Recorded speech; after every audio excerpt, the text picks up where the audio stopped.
Right. Thank you for everyone who's turned up. I think we now kind of have enough of a quorum. Some familiar faces. Nice to see Musselwart and Tibster and Devon, Guy, and Joe. So, do you want to get going, Rogue? Yep, sure. So thanks everyone for joining us. Now, please tell me that can you see the slide there? Okay, everyone. Yes. Yeah. Great. So here's the agenda for today, and we're going to start off with the S&P 500. So, okay, so the S&P now actually it's quite notable how slower this is now that I've got Discord running, and but Mhm. hopefully my computer won't die before the end of our Discord show. So yeah, so obviously we've had this AI bubble that seems to have popped, and Yeah. the S&P 500 currently looks we're roughly 2 years into a bear market, Hmm. or could only be 3 months into a bear market, depending on where you measure it. Whether you Yeah. think this is a bear market rally or something else. And my also, if you look at the S&P 500, the long term, uh, Yeah. this blue line is the long term trend that's elevated the S&P 500 according Mm. to the current New Keynesian economic playbook. And so Mm. we're in a very interesting point here.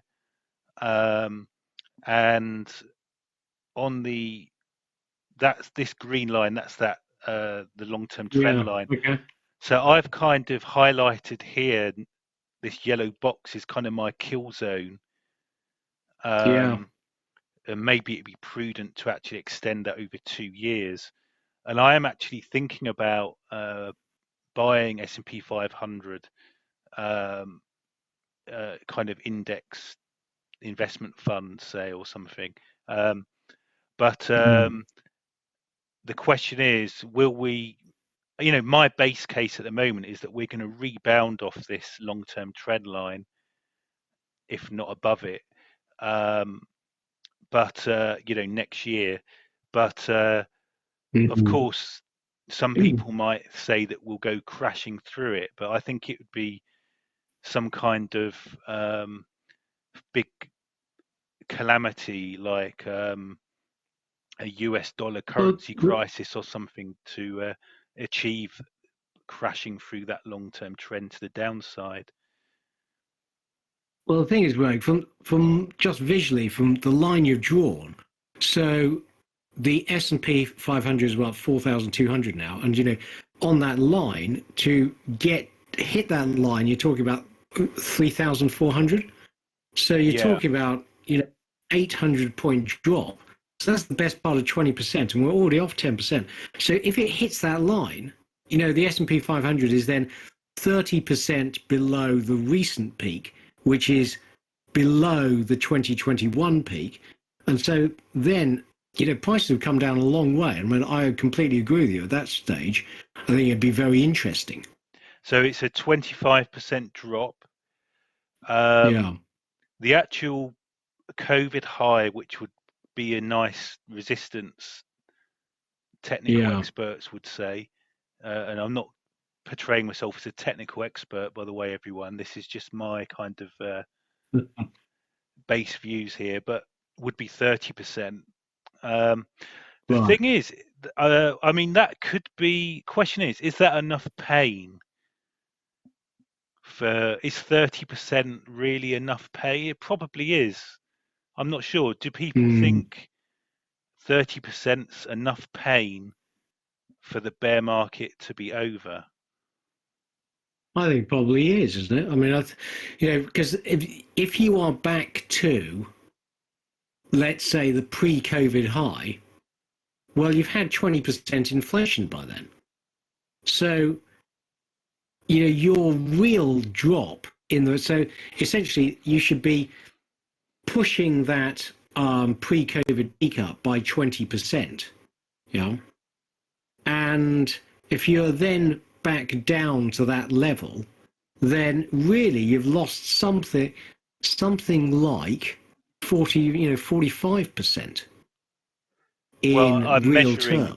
I'm measuring here from the top of Yeah. the peak to the top of the pre-COVID peak is Yeah, but my point is, Ro, 30%. that well, that's right. It's 30% in absolute terms, but remember that prices have since risen by 20% because we've had 20% cumulative inflation. Right. And so to get back to the pre-COVID peak, it's a 30% drop, but actually in real terms, so things being equal, the S&P 500 should be 20% above that pre-COVID level just on CPI. So actually, I've got this completely wrong. So, if it falls back to that level, then that would imply that actually in real terms, it hasn't fallen that much. In real terms, it's only down, if it's from the recent peak, which is at 4,800, and it goes back to, let's say, 3,400. I can't do the mental maths, but anyway, the drop in real terms is much less. So you'd add, how much inflation have we had since COVID? About 20%. So that would be, or in total or per year? Yeah, in total, No, wasn't in it? total. So you need to add 600. So the 3,200, which is the pre-COVID peak, you need to add 20% to that, basically. So that would be, let's say, 3,900. And 3,600, that would be here. Well, 20% of 3,200 is 640. So, it should be about 3,800. Oh, okay, here. Yeah, 3,800. So, anywhere, if it falls below, it needs, honestly, I'm not sure this is terribly helpful, but, if it fell down to 3,400, that is a decent drop from, the recent peak. Yeah, so it's great. I hadn't thought of that, and that's a very interesting point, that because of inflation, you actually have to go down lower, for a proper. Sorry, because of inflation, real prices should actually be higher. So actually, yes, yeah. So right. because of inflation, you don't have to go down so low. Yeah, that's for it right. to be technically a bad so drop. in real terms, the rise has not been as much as the headline S&P number would suggest.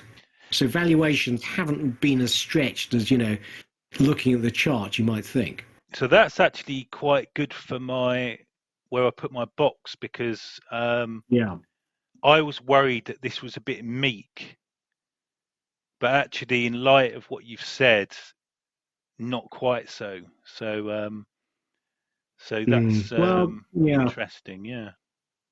I mean, I think I think I always, my best trades I've done are reactive. And so when the market is crashing and everyone is super bearish, that's when you want to be buying, when there's, the market is falling 5% a day for, a few days. Yeah. Okay. Yes. You see. But I think you're gone. Yeah, and there's the other strategy though of waiting for the trend to resolve, and then. Well, frankly, I think that is a very sensible strategy that I should adopt, because it's in my bond trade, setting levels and where I think fair value is. I mean, it's completely, I completely been completely stuffed. And actually, in the last actually really successful trade I did on, Shell and the oil companies. I mean, Shell peaked in 2019 at £26, and I started buying it at £13.50, thinking I was getting a total bargain. And they went down to £9. At that point, I've lost a third. Not fun. I mean, of course, I sold it all at £22, but buying it at £13.50 instead of the £9. I mean, you could have bought it at a much better price, and your return would have been 50% bigger if you'd bought it all at £9 rather than £13.50. So I think waiting for the trend to turn, not falling a catching knife. I keep on saying that I should do this, but actually I should. So, okay, what I'll do is I'll go through a bit of macro, and then I'll ask you the question and everyone else what they think their base cases are for the S&P 500. So, with the S&P 500, currently, actually, things aren't so bad as they were. So, unemployment's still low.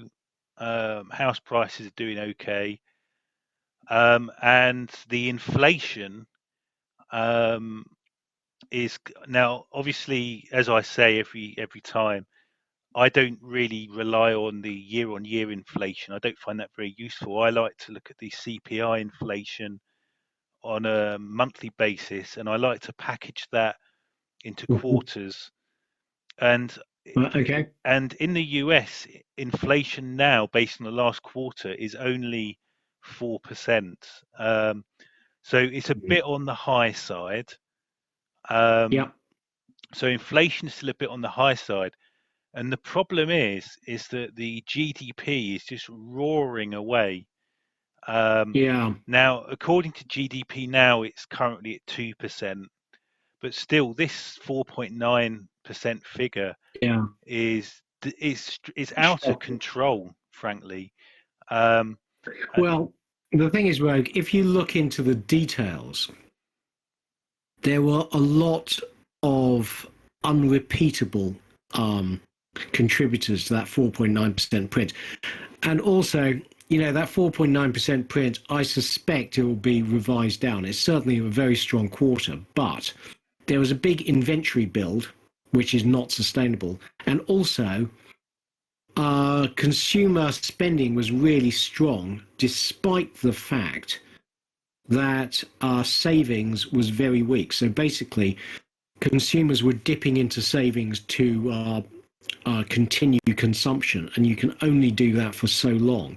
Now, Bloomberg are forecasting that US GDP growth in the current quarter will be 0, which I find difficult to believe, because I think that actually we're already 1 month into the fourth quarter, and I think October was probably a strong month. So to get to flat GDP growth in Q4, you'd have to have a really spectacular decline in the US economy, which I just see no evidence for. But I don't think you're going to have GDP growth of anything like 4.9% in Q4. Yeah, I've got here the GDP now estimate against the blue chip, and as you can see, there's a 0. Actually, some blue chip are saying negative. But the blue chip consensus is about less than 1%.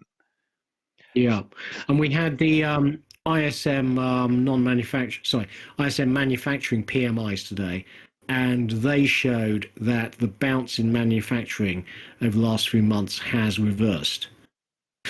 So there are signs that the US economy is weakening, but I mean, we've been saying that it should weaken in the face of 5.3% headline interest rates and 7%, effective interest rates for a long time now. And, Q3 GDP was just absolutely shocking. I mean, I totally was not expecting that. So it seems that then, hopefully people talk about the lag effect as well, so hopefully it is getting under control. But what's Mm. certain for me is the general economy seems to be doing okay, actually.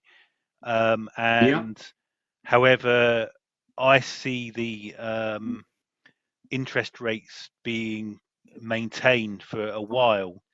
And a question now, I was actually coming into this, I was going to say for a long, long time, but actually, from what you've just said, if they end up with the moment they hit zero GDP growth, then they can actually then start lowering interest rates. Well, Aside of some other hang issues on which though. will come along later, but if you Well, forget it, the it national depends on debt what problem. inflation is. It depends on what Mm, inflation is. I mean, because mm, you could have stagflation where inflation's running at 5% and GDP, real GDP, is running at zero. But actually, I don't see that. I mean, I think if you look at trueflation is currently at 2.3%. Really not very much. And if the economy slows, we know that wage growth in the US is slowing. Then hopefully slowing economy equals slack in the labour market and the usual recessionary dynamics play out. So that means more unemployment and wage growth slowing, inflation comes right down. yeah, I mean, And at dare I that say point, they it? cut rates. Is it Yeah. possible that the Fed have actually done a perfect job, pulled a blinder, and no one's saying this now, which is why I like to Mm. be contrarian here, but is it that they've actually pulled a blinder and with GDP kind of bobbling at just above zero, it's going to bring inflation down? And could they have pulled a blinder here? And Yeah. Well, right now they're looking pretty good, frankly. mm, The economy is strong, and inflation has come right down. I'm just going to post into the chat. Actually, the US through inflation is currently 2.4%, so slightly up from the last over the last few weeks.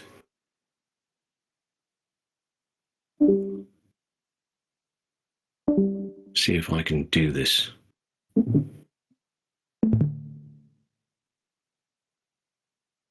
Okay, I can't. Never mind. so Carry on, Meg.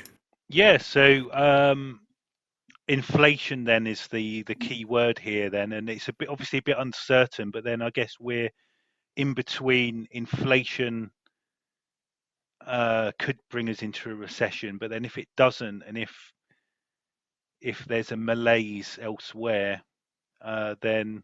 But for me, this 4.9% number is horrendous for the Fed.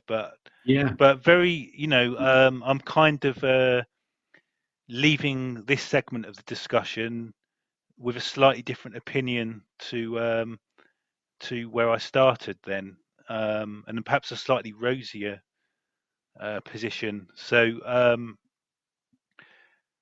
I've got my dashboard here with on the nominal numbers. GDP is a concern, a big concern, but positive, and inflation's a bit on the high side. But we've got hints here in the data that it's kind of all going to even out. Um, so and so I kind of, however, then we come to the elephant in the room, and that's the Yeah. US yield curve. Now, I know. now I have some questions about this. And the one is, I thought that, so here's the Japanese yield curve on the top right, Yeah. which Yeah. if people can make out is that's how it's supposed to look. And everyone's been Yes. saying for years on all, on all the YouTube channels I watch and on Bloomberg and stuff, everyone's always going on about if you have an inverted yield curve, that's always means you're going to have a recession. And we've got here Yeah. in orange how perfectly inverted the yield curve was. And now on the long Yes. end, it's jumped up and flattened. It has. Yeah. Now, Yeah. so I've got a question. And actually, some people have been saying, oh, it's flattening. That means there's going to be disaster. So I'm a bit lost here because which one's right? Is it a inverted yield curve means disaster, or is it when the yield curve is inverted but it then flattens means disaster? Well, Which is the truth?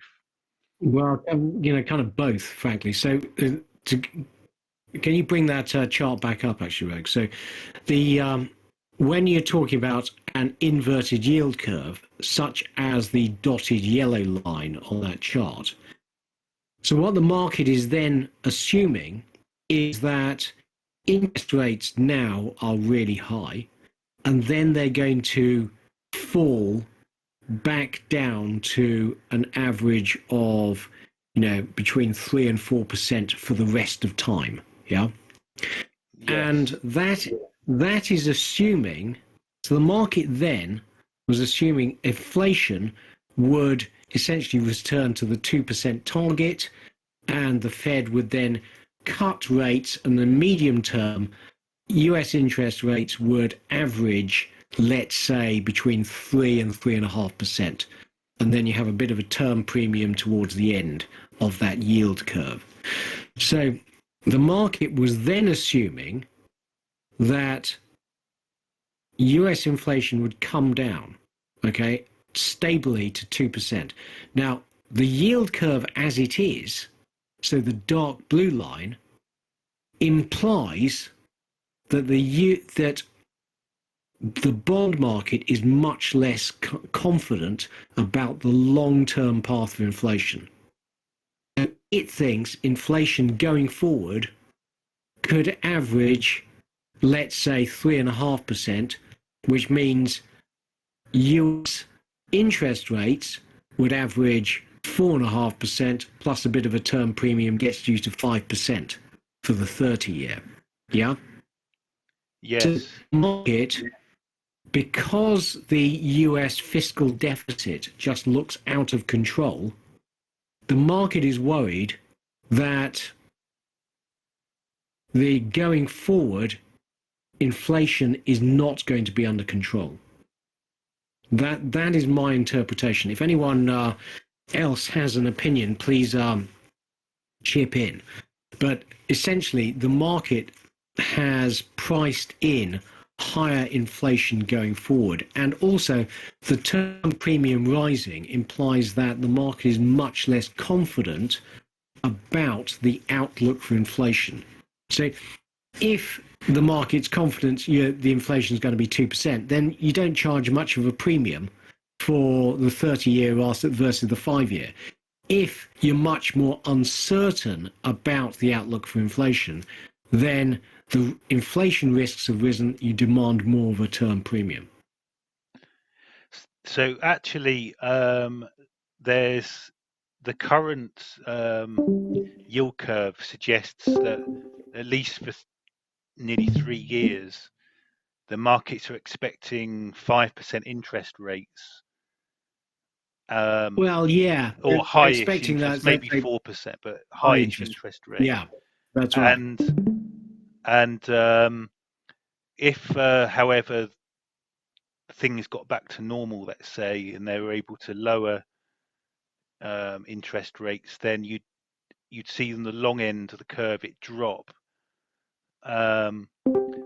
If things got worse, though, actually you could see the short end increase, and it would be, say, we'd still be inverted, and it would be like 8 or 9% or 7%, let's say, on the short end, and remain at 5% on the long end in a worst case if there was concerns about US government debt issuance and long-term Well, inflation issues. so when you say 7%, Rogue, what are you talking about?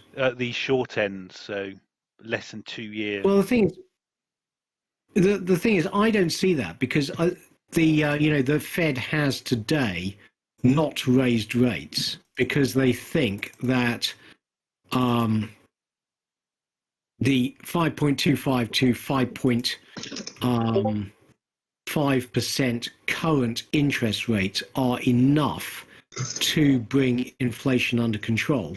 And if you look at what's happening in the US economy, I know we had a 4.9% Q3 print, but the economy is slowing. So the chart I have just posted to the chat is market interest rate expectations. And you'll see that now the market is basically pricing in the Fed cutting to a minimum of about 4.25%. And then rates rising again from 4.5%. So they're basically pricing in was that US inflation never falling below 3.5% or something like that. Or just a great deal of uncertainty in the outlook for US inflation. So, okay, so I think the kind of model I built for my base case, the one thing that can lead to a total disaster is if the US dollar collapses, and and that's the issue with the yield curves here, that I mean, is the general so is what's the general consensus from your understanding? Is it that we're going to have longer interest rates as a new normal, but otherwise things should be okay? Yes, it is. Right. Okay. Yeah, no, Yeah. So basically what the market has now decided is that interest rates are going to stay higher for longer. So yes, they're going to cut next year, but they're not going to cut back to zero. They're going to cut back to 4.5%. Now, so far, the US economy has been extraordinarily resilient. And, when you look at the rise in interest rates, so, if you think about that chart that I've just posted, the speed of the rise in interest rates is really absolutely extraordinary. You've gone from 0.25% to 5.25% in pretty much a straight line, much faster than you normally do. And historically, eventually, something has broken because that causes a great deal of financial stress. So now, so far, we have not seen that. And things such as the continuing rise in US house prices, despite housing affordability being at a record low, I just find absolutely mystifying and astonishing. But, and I would say that can't last, but so far it has done. And one kind of simplistic but somehow pleasing to me thesis is that interest rates, as we can see in this top left chart, have been obviously historic lows for a long time. And is it now that they're going to just, the 5% is the kind of historic norm? Will that become the new normal, at least for a good couple of years? Is perhaps is one kind of pet theory, let's call it, which is supported by what we see in the yield curves now? Well, the thing is, Rogue, in the US, the US economy has been extraordinarily resilient. to 5.25% interest rates. The UK economy is not. So the UK Yes. economy is definitely slowing. So we've got rising unemployment, rising claim count, falling employment. Yeah. So the UK economy is certainly slowing. Well, okay, we'll move on to that in a moment. Sure. But I think we can close off this section then by saying I've explained my base case. Well, I would say, if I can interrupt there, there's a problem here in that it's the amount of debt that is taken on to produce this on the fiscal side, all the spending, that is offsetting the Fed's tightening. So if they keep trying to fill these deficits at such 8% of GDP going forward, I don't think the dollar will stand up, and I think there'll be a bond on the long end. The supply coming in will push rates up. So I think rates are probably going up a little higher from here on the long end, just because of the supply every year coming in. Well, I take your point, Muscle, but I think that actually we did something on the US deficit a couple of weeks ago, and actually I think it's probably more like 5.7%, which is still enormous. But after the repeal of the student loan moratorium, and we're next month, so this month actually, it's now November, but we Californian tax payments for the year 2022 were deferred from April to October, and then from October to November. So the fact that you've had such a decline in US tax revenues is in part a function of the fact that Georgia, Alabama, and California have not had to pay their taxes for 2022 until this month, potentially. And so I think the size of the deficit, although awful, has been exaggerated slightly. And we won't really know what the true deficit is until the Californians have to pay their taxes, which we should get a better idea by the end of this month. Right. Well, it's still high going forward, so there's still a lot of supply coming through. So it all has to be funded, and people have got to be buying those bonds. So, yeah.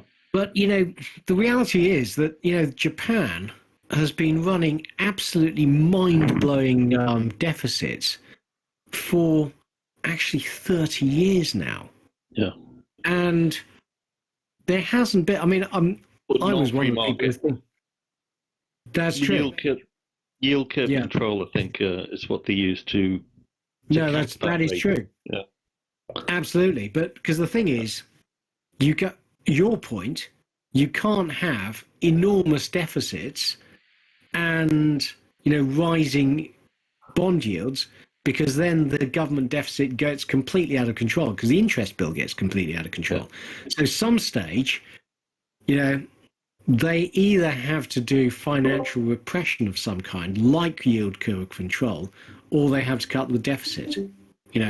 Which is going to be 100%. Yeah. That's my conclusion as well, that there will be some sort of repression on the way. And if you think about it, a lot of the time in the 40s, we've lived under repression. So, it's not out of the ordinary. No, absolutely. In which case, gold would probably be your, a good investment. But, in the 30s, they made holding gold a criminal offense in the US, and if you discovered, you'd go to jail.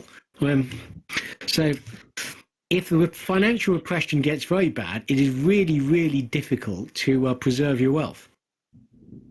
Yeah, that's the problem, isn't it? Yeah, thanks for that insight, Muscle Right.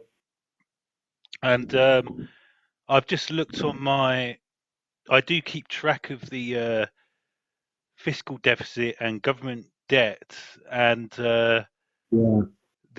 actually in terms as a percentage of GDP and in current dollar amount, it's not that much worse than it was 3 years ago.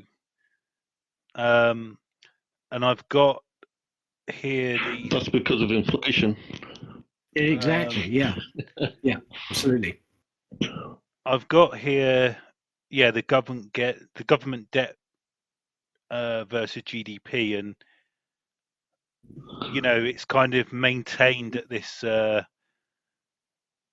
It's not diverging from the GDP, although I know there's people talking about with higher interest rates now it could Yes. start diverging, and maybe we see a bit of that there with that little tick there. Absolutely. So in order to get the fiscal deficit under control, they need to get inflation convincingly down to 2% and real interest rates back down.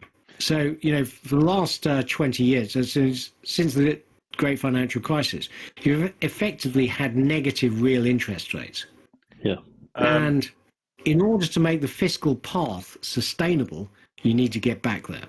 I've got here the fiscal deficit is kind of comparable with previous years, although these ridiculous ones are the COVID years, but you can see it's comparable but a little bit worse, and Yes. with 2018 for example, and here we've got the total debt, US government debt, and there's an interesting spike up again, and you wonder, is that the inflation kicking in?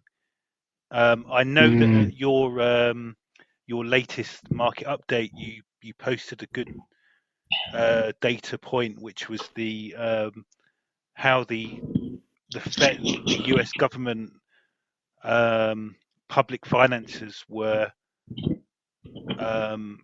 overlaid against the tax they got coming in and the debt that they print, and that showed how the interest on their debt is now becoming quite significant. But Yes, that's right.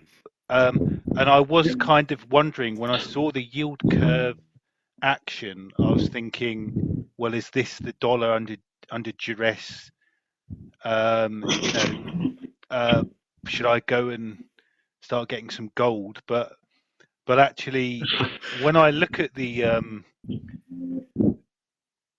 when you look at the numbers of the US debt compare it over recent years, it's not that out of whack that it kind of causes me concern.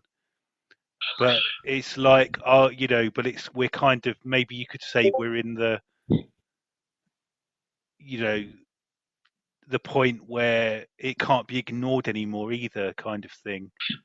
Which maybe it's then on an unsustainable path. Yeah. I mean, so I've just posted to the chat a slide from last week's weekly, which breaks down the US fiscal deficit for the first 11 months, i.e. to end August of financial year 2023 versus financial year 2022. And you'll see that the fiscal deficit went from 3.8% in 2022 to 7% in 23. And that's mainly because revenues were disappointing. And that's my point about California. So we don't really know what the full year revenue should be. Reminder that California is, I believe, over 10% of US GDP.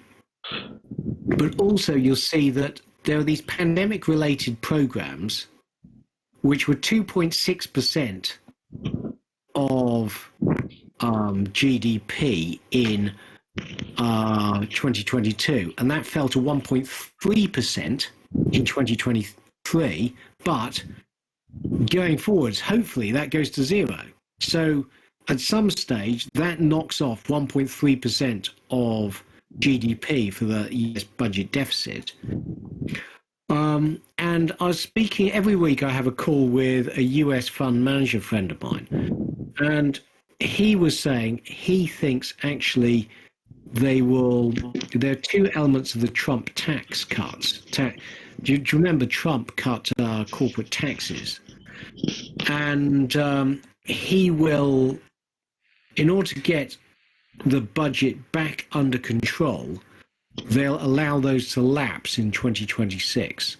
And, with a bit of some minor tweaking, he thinks that and allowing taxes to rise by, for example, not increasing tax thresholds, then you could actually get the US fiscal deficit on a sustainable path relatively simply if you can get interest rate, so yields under control. And of course, the two are related. If you can convince the bond market that you've got the fiscal under control, then interest rates come down, long-term yields come down, which reduces your interest burden, which makes the fiscal deficit more sustainable.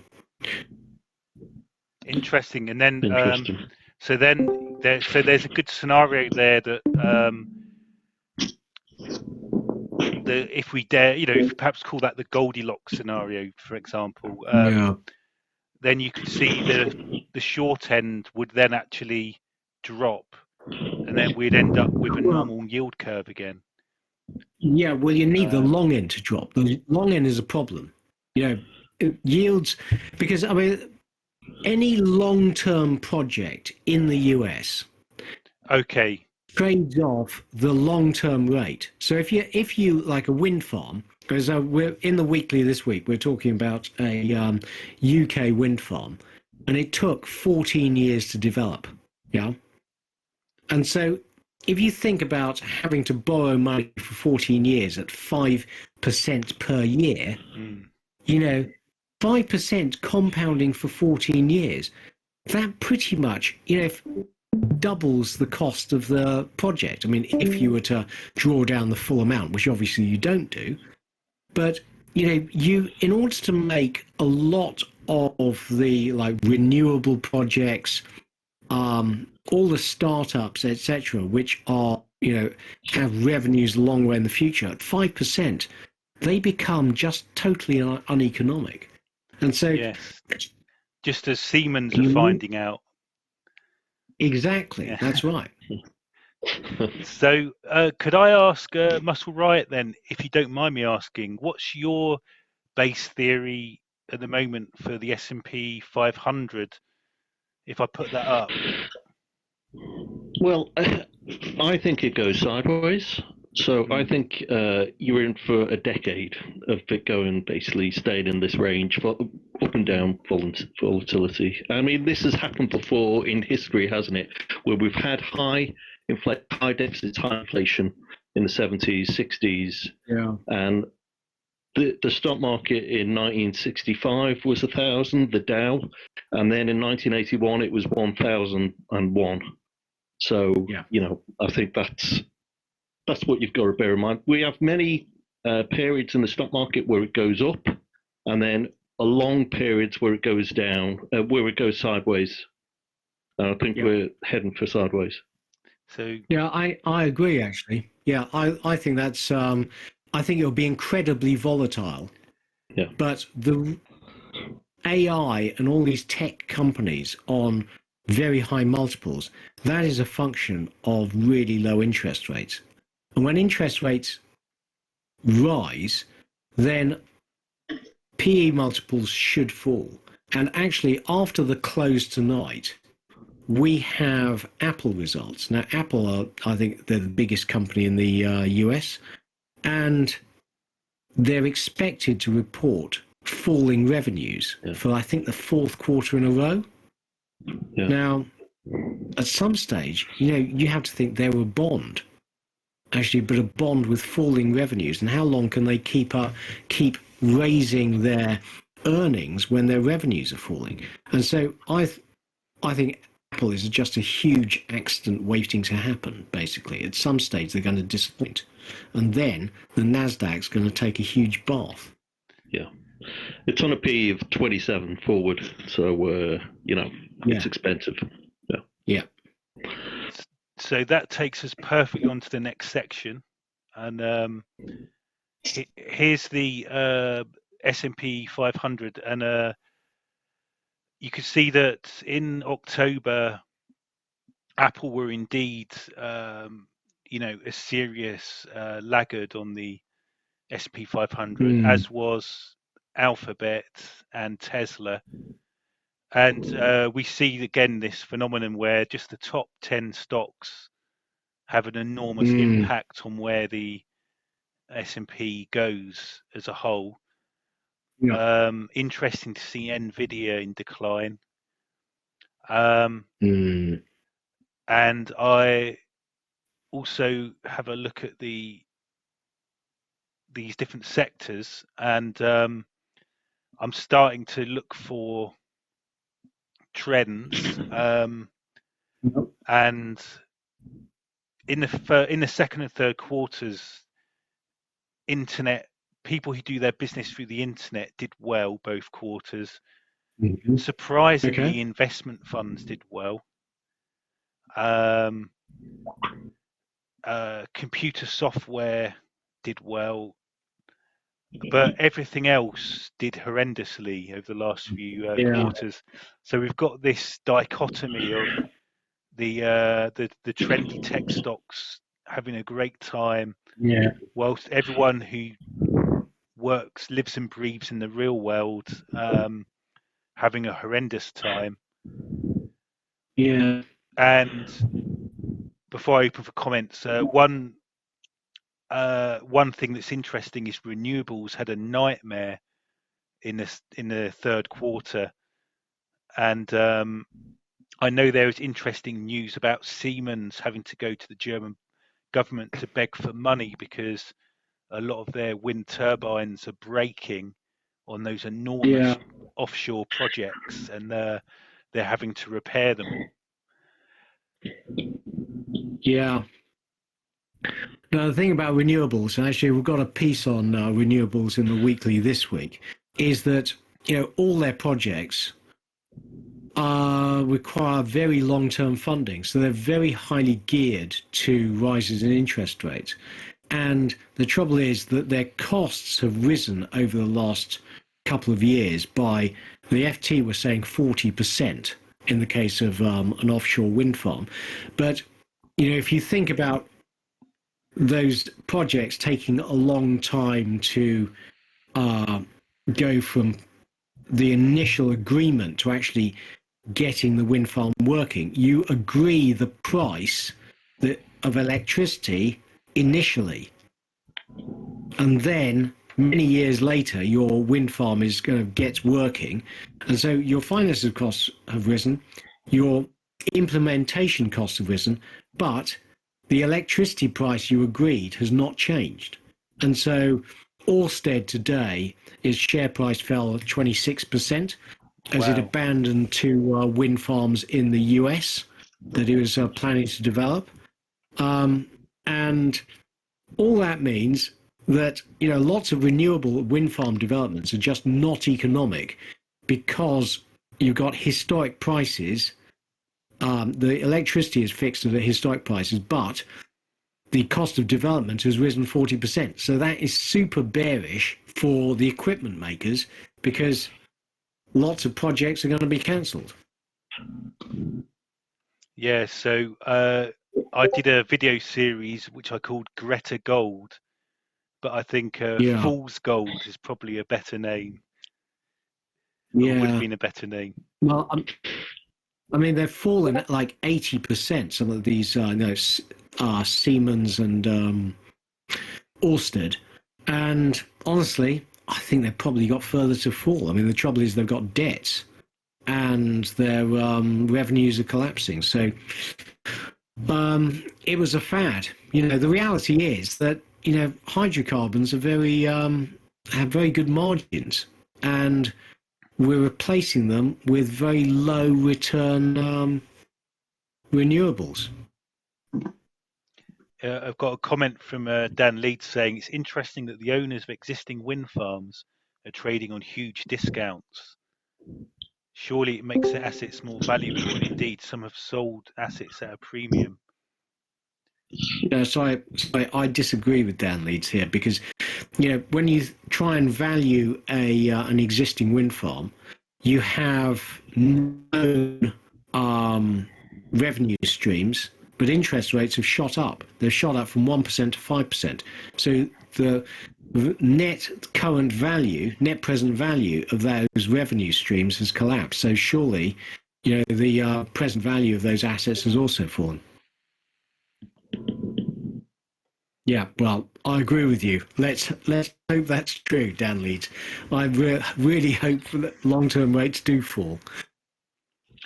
So here I've got just for the October only. We see that the your internet portals have done badly, but that's mostly just Google. Semiconductors have done badly, but that's mostly Nvidia. Automotive done badly, but that's mostly Tesla.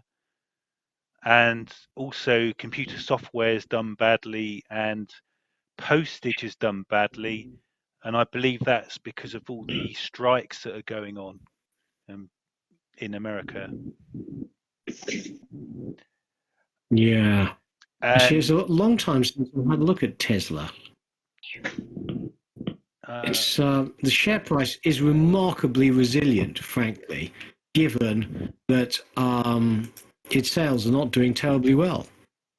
I've got Tesla here, and well, you say it's not doing badly, but it is doing badly, particularly the last few weeks. And actually, something I didn't say earlier, which I meant to point out, is when you look at this, when you look at the long-term chart, that is a very bear market-ish decline here. You see just the sheer, when you look at this monthly, at this scale, it's not that often that you get declines like this when you look at it on the monthly scale, which does indicate a bear market. Yeah, well, I say it's not doing badly. I mean, its PE ratio is 66. I mean, it's just absurd. So I would say it's got a hell of a long way to fall, personally. Yeah, there was a lot of news flow about their Q3 earnings call where they're saying that the Cybertruck's going to be late and expensive, and people are talking about, they're having to basically put. Well, I've heard stories elsewhere that there's basically now EVs are becoming more difficult to sell. That's right. They've cut the incentives, and I think a lot of the, so, generally only really rich people could afford them anyway. And I think that's a limited kind of market. If because Tesla, for Tesla's share price to be believable, you've got to be able to sell them to everybody. And for starters, who can even, who's actually got a parking space that they can charge a Tesla from. So, there's a limited pool of people that you could sell them to, perhaps. Well, I'm struggling to post the chat today, frankly. But there's if you look at the revenue growth, it's basically revenues have been flat now for 4 quarters. So it's on a PE ratio of 66, and it seems to have gone X growth. Everyone is after they're competing with them. Everyone is trying to compete with them, and it's going to bring its margins are going to be crushed over the years. So it's highly risky, isn't it? I completely agree. Because another thing we've covered in the weekly is the fact that Chinese have developed, have invested massively in EVs, and because the Chinese have also cut subsidies for electric vehicles, the growth in the Chinese EV market has not been as large as expected. So the Chinese are exporting these EVs all around the world. And so Chinese automotive exports have massively increased. And I think they're undercutting Tesla. I mean, certainly in North London, you see a hell of a lot of MGs, which are Chinese electric vehicles. Well, yeah, I heard comments that in the US, apparently people tend to only just buy a Tesla because they've cut the price, so it just beats all the competition. But then I've also heard people say that the Tesla can't bring out a new model. They're stuck with these models, but all the other car manufacturers are coming out with new sexy models, which are going to outcompete with the Teslas. So these are just what I've picked. These are just what I've heard different people say. On this, but well, I mean, I think that people are very price sensitive when it comes to buying big ticket items, and particularly when the economy is slowing down. So I think that cheap Chinese electric vehicles are going to undoubtedly take a lot of sales from Tesla, which is on a P ratio of 66. I think it's doomed, but I've been saying that for about 3 or 4 years now. So Dan Leeds disagrees with us. He's saying that the Cybertruck, there's videos of a Cybertruck being shot at with a Tommy gun and it's bulletproof, and also with a compound bow. I think that was Joe Rogan. I saw that video. And he's saying that a price to earnings of 66 is viable. In fact, he says it's price beyond perfection at price to earnings of 66. Sorry, I don't mean that that's a good thing. I think it's priced for an absolutely perfect performance. I don't expect exactly. Oh, okay. Thanks. Yeah. So at least it's in the same dimension as reality now. Then, if 66 is the perfection price, then if it's getting to there, then at least it's in the right dimension than it was back in the COVID days. Yeah. Honestly, it should be 25, most 20.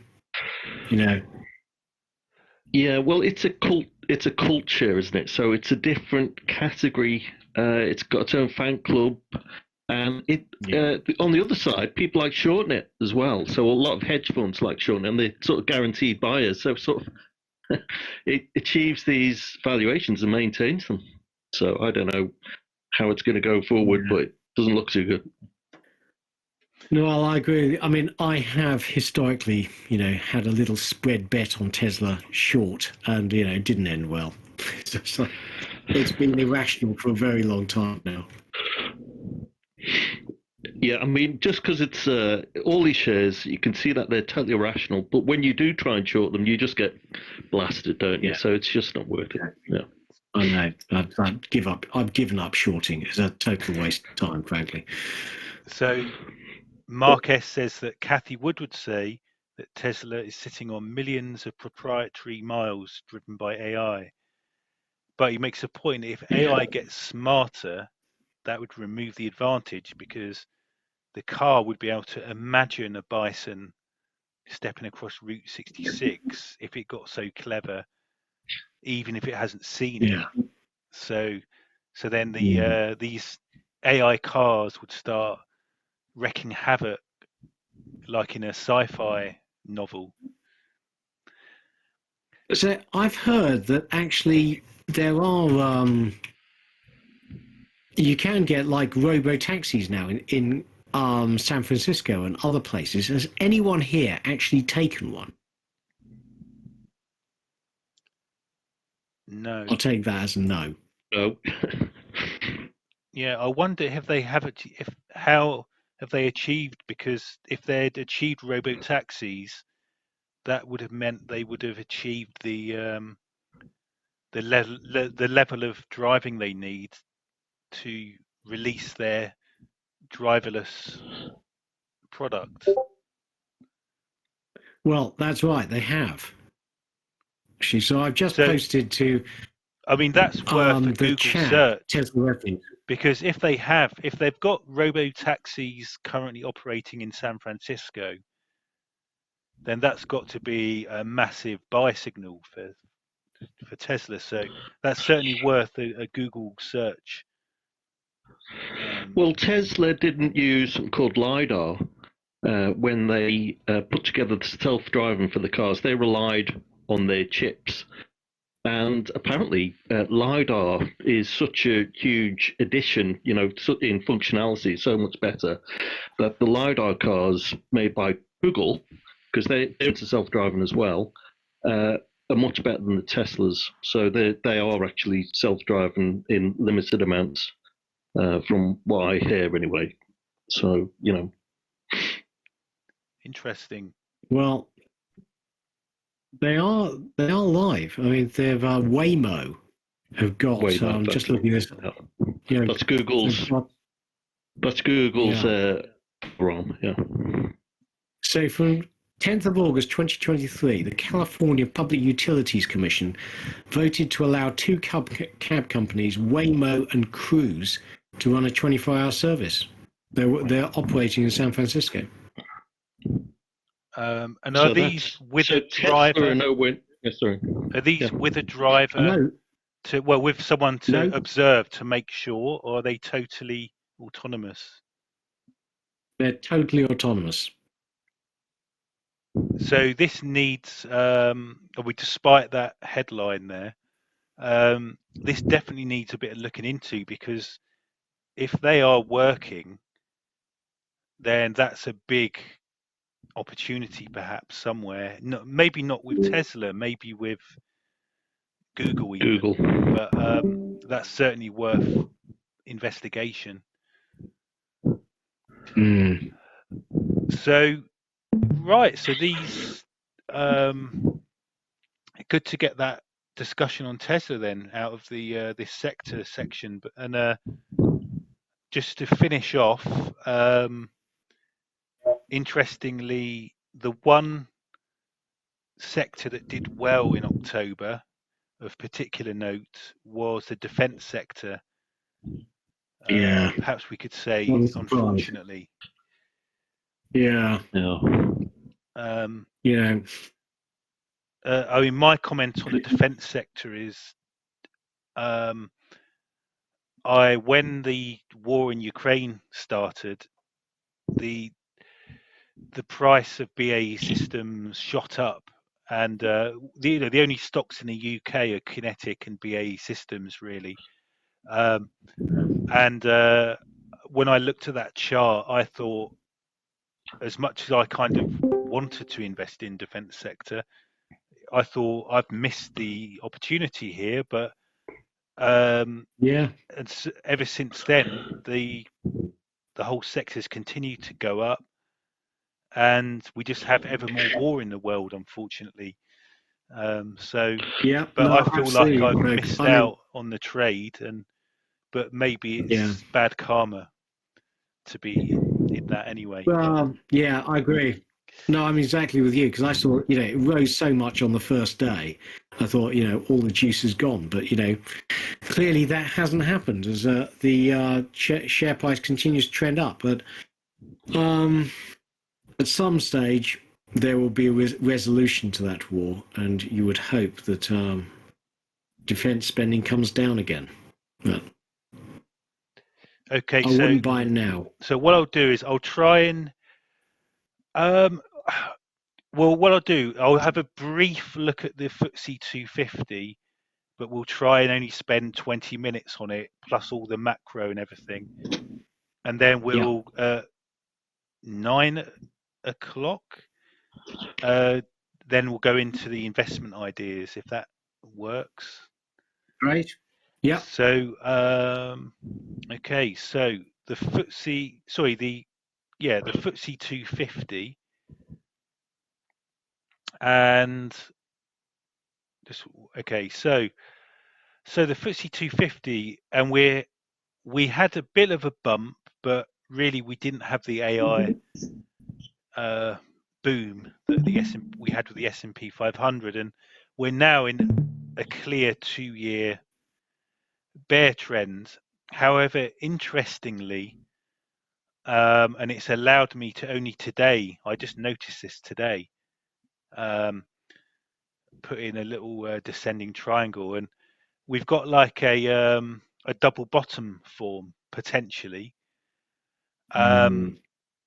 But for me, it's anyone's guess if we do get more of a normalization, or if we go crashing on lower. When I look at the US, oops, wrong thing. When I look at the UK macro situation, and here's the long term, and actually, like I said with the S&P 500, when you look at this scale on the monthly, the downtrend is horrendous over the last month. Yeah. Over the month of October. Yeah. Horrendous. Analogous to some previous bad downtrends. Yeah. But this is the long-term New Keynesian economics trend line, and we've well broken away from it. So, when I look at the macro, we've obviously got similar high interest rates, and the interest rate decisions expected tomorrow, the next one. But again, I don't like to go on the year-on-year inflation. I look at the CPI, and actually, for the UK, we're now down to a bang-on target, 2% a year CPI, based on the last quarter. However, in September, we had a higher 0.5% print. So I'm kind of, we're in the golden zone here, but it's not quite out of the woods yet based on the September number.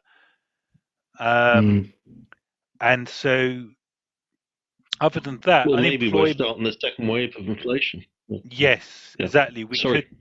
You're right, Muscle, right. We could start in the second wave of inflation, but the house prices are great, unemployment's at a low number. The thing is, in contrast to the US, we've got a stagnant economy. The GDP is evening out at nothing every year. Yes. So, in a way, actually, the Bank of England's got an easier job than the Fed, because we've managed to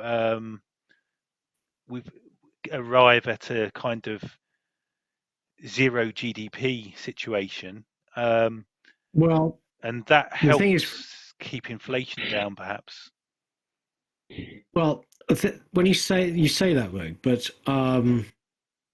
UK wage inflation is coming down, but it's still way too high. And actually, the trouble we've got is we don't really know what the number is, because, as I'm sure you've been aware, that the Bank of England has released, the Office of National Statistics has essentially released experimental data, because they used to use the labour force survey, but the labour force survey had 15% response rate. So when you have on your chart the unemployment rate of 4.3%, actually the latest number is 4.2%, and they've revised the whole series. Okay. So we don't actually know really. There's just a whole load of uncertainty about what the true figure is, sadly. But undoubtedly, UK wage inflation, just like US wage inflation, is too high. And you won't get inflation down until wage inflation comes down to at least 3.5%, and it's 2% above that currently. So in order to get wage inflation down, you need to slow the economy. Now, in the case of the UK, the economy absolutely is slowing, and you are getting more slack in the labour market, which should bring wage inflation down, which should bring inflation down. In the US, I think the US has got a more difficult problem because their economy has just defied higher rates, and it's as you pointed out earlier, it's like Q3 GDP was 4.9%, and wage growth, the US labour market remains tight, whereas in the UK the labour market absolutely is slackening. I mean, I feel like the US is following the UK for a change in this respect. It's almost like our economy's hitting the bottom before ahead of the US with the inflation numbers and the GDP.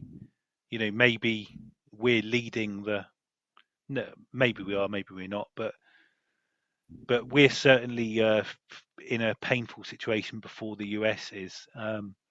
But it's generally it's easier for the Bank of England to just keep interest rates as they are and let the stagnating economy drag inflation down. But as I say, inflation's at a nice number at the moment. According to the last quarterly CPI printout, it's at a nice number.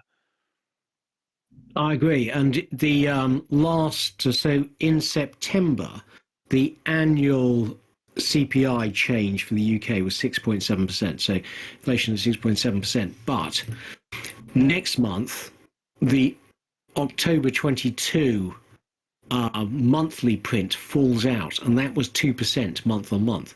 So that should mean that when the October numbers come in, assuming that our month on month comes in about 0.3%, that would mean that inflation would fall by about 1.7% to around 5% in the UK. So still way too high, but slowing very quickly. So we've kind of got the dangers of deflation, or actually the numbers being bad because of generally businesses are doing badly. So that's the kind of issue there. But at least generally the inflation picture's becoming a bit better. But this September print's a bit stops me from being overbearingly confident there. And then I agree.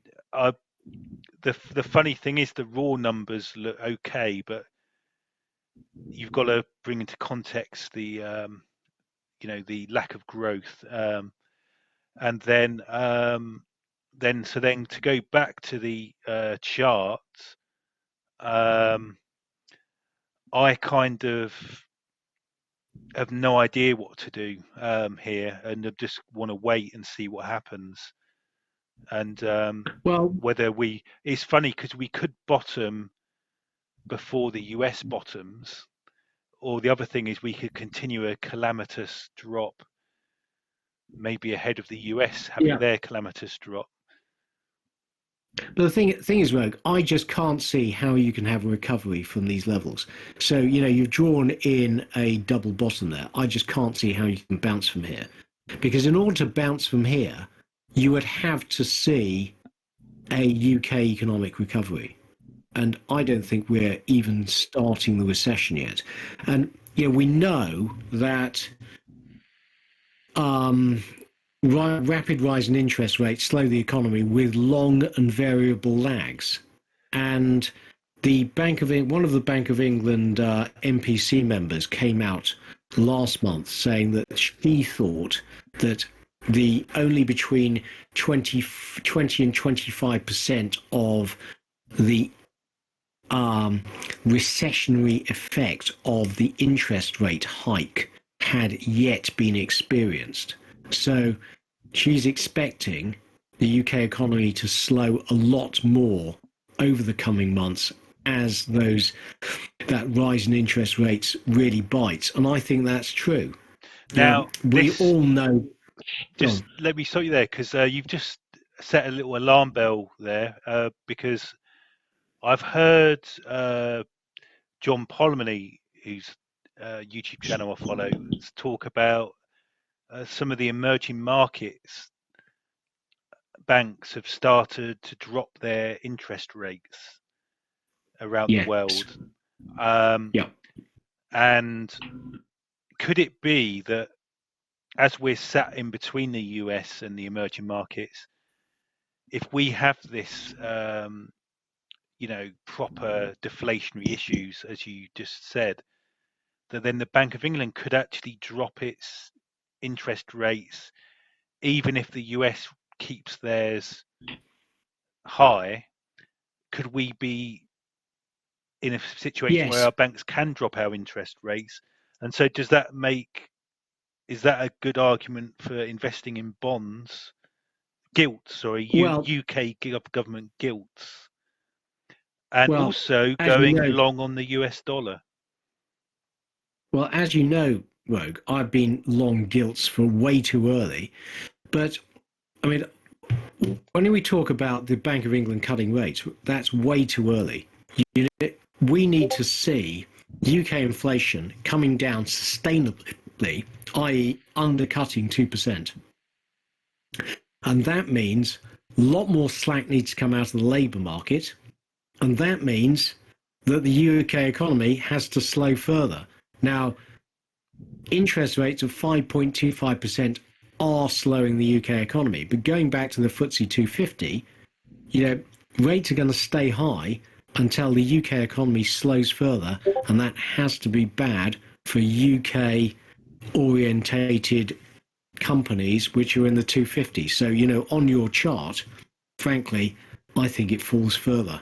Sure. And actually, I'm really shocked by this chart, because that chart seems to show the FTSE 250 is already down about 30% from its highs. Is that right? Astonishing. Yes, correct. 30% down. That's amazing. So take these, these simple numbers. We're 2 years into a bear market, and we're down 30%. Yeah. So even though no one's generally talks about it, we are 2 years into a 30% bear market with the FTSE 250, and of course the FTSE 250 is the only index that really tells you what's going on in the UK stock market, for reasons we've discussed before. So the FTSE 100 is kind of a rubbish index. So, well, I'm actually, this chart is really interesting. Thanks for posting it, Rogue. I mean, so what you're saying is actually the FTSE 250 now is well below its pre-COVID peak. I mean, you're talking about 10, 15% below its pre-COVID peak. Yeah, that's a shocking number, actually. Yeah. And then you've got to add inflation as well. Exactly, and I believe Trueflation says that there's 32% cumulative inflation from the pre-COVID time. Yeah. So that's huge, isn't it? It is. No, absolutely. So, the FTSE 250, thank you, Musselwhite, has been a totally disastrous investment over the last 3 years. Yeah, so I'm just sort of thinking aloud here and writing down these ideas. And it's great when kind of new ideas come up through this work that we do.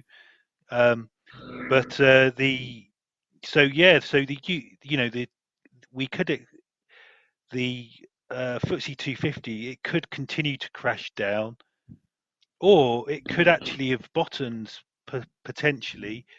But whichever the case, and let's assume it continues to go down a bit, it's now at kind of approaching proper fear levels. And in the general market, if we get a proper recession, i.e.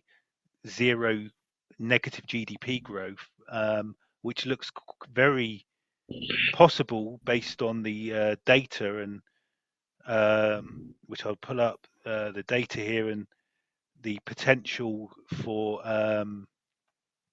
the lag effect of these high interest rates. Then the bank uniquely, unlike the US, just like the Latin American and emerging markets have done, the Bank of England will be in a place where they can raise interest rates, making bonds an interesting. So you mean cut interest rates? Sorry, cut interest rates, making bonds an interesting investment in the UK only. So we got a nice comment there as well coming in. So Dan Lead says, I feel further pain for the FTSE 250. There's just nothing positive in the UK given these rates. The FTSE contains a lot of IT, all on huge falls. I think the scenario you paint is likely. I think we'll be cutting way before the US, but not for at least 6 months, maybe longer. Depends on how fast and how soon the pain. And no, I completely agree with that. Yeah. And our only hope is sterling to fall further. And I agree with that actually, because I think it's good for the UK to have sterling fall quite a bit for to help with our sales and our exports. He says the 250 is not expensive currently, but it can get cheaper. And this is exactly how I feel. And when I look at this kind of potential double bottom as well, I feel there's definitely a trade here. And you see these two arrows here. The truth is somewhere between. It could be anywhere between these two arrows, and I do feel that there could be a trade on here, but I kind of want to wait a couple of quarters to grab the bargains. But it's getting exciting. Can you put that chart back up? Because I think a currency crisis would actually be really good for the FTSE 250, because there's lots of foreign earnings, frankly. Yes, I think high interest rates. The thing is, though, the problem is, though, a currency crisis means they can't drop interest rates. That's true. That is true. And inflation would stay high. But you need, the reality is that interest rates in the UK are high enough to be slowing the economy, and slowing it, I think, quite quickly now. And, as you were pointing out earlier, inflation is coming down. And it's when we have inflation reliably under 2%, then I think the Bank of England would cut rates quite hard, but which is not what the market's pricing in. Now, actually, while we are on air, the US yields have actually fallen quite sharply today. So the US 10-year is down 20 basis points, which is a lot. So that's basically, it's fallen from the best part of 5% to under 5.8% today. So say again, sorry. So let me get this up right now, and I'll give you the actual numbers. So the US 10-year has fallen from 4.93% to 4.73% today. That's a fall of 20 basis points. Okay, so people who hold the US 10-year will have had a very good day. Yeah, so that implies something like a 4 or 5% return today. So when you're talking about bonds, falling interest rates and yields would be very good for bonds. Obviously, the sell-off in bonds has been really shocking, as I know personally over the last couple of months. But signs that part of the reason the bond market sold off so hard is that central banks have been very relaxed about selling off, because they're happy for longer term yields to rise as they're trying to get inflation under control. When inflation is coming under control and the economy is slowing, then they will be less relaxed about higher long-term yields. And actually, I think it would only take some calming words from the central banks about the possibility of restarting QE or something for you to get a rally at the long end. And I've just noticed that the pound sterling against the Swiss franc, there's an interesting couple of tops here, which coincide with the bottoms in the FTSE250. Yeah. And the pound sterling has actually been strengthening just only the last week, 2 weeks. So why would the pound sterling be strengthening? Honestly, I'm not very good at predicting how currency markets behave. Yeah, presumably they think the one thing that's happening in the UK is that as inflation comes under control and interest rates stay high, your real yield for investing in the UK is rising. Yeah, so actually the UK becomes a more attractive investment. So maybe that's what's supporting sterling. And the currency itself is cheap in relative terms, in terms of wages, in terms of product prices compared to the US dollar. So the wages are, well, I think it's like $1 a tomato in a supermarket in the States. So it's very overvalued, and 120 is fairly cheap for the pound on that basis, on a real exchange rate basis. So interesting. So okay, so great discussion. And I'll quickly skip through. I think I've got time for a quick skip through the sectors. In this last month, the AstraZeneca were down 15 billion, HSBC down, Shell were up 4 billion. Those were the main movers, dominating the FTSE 100.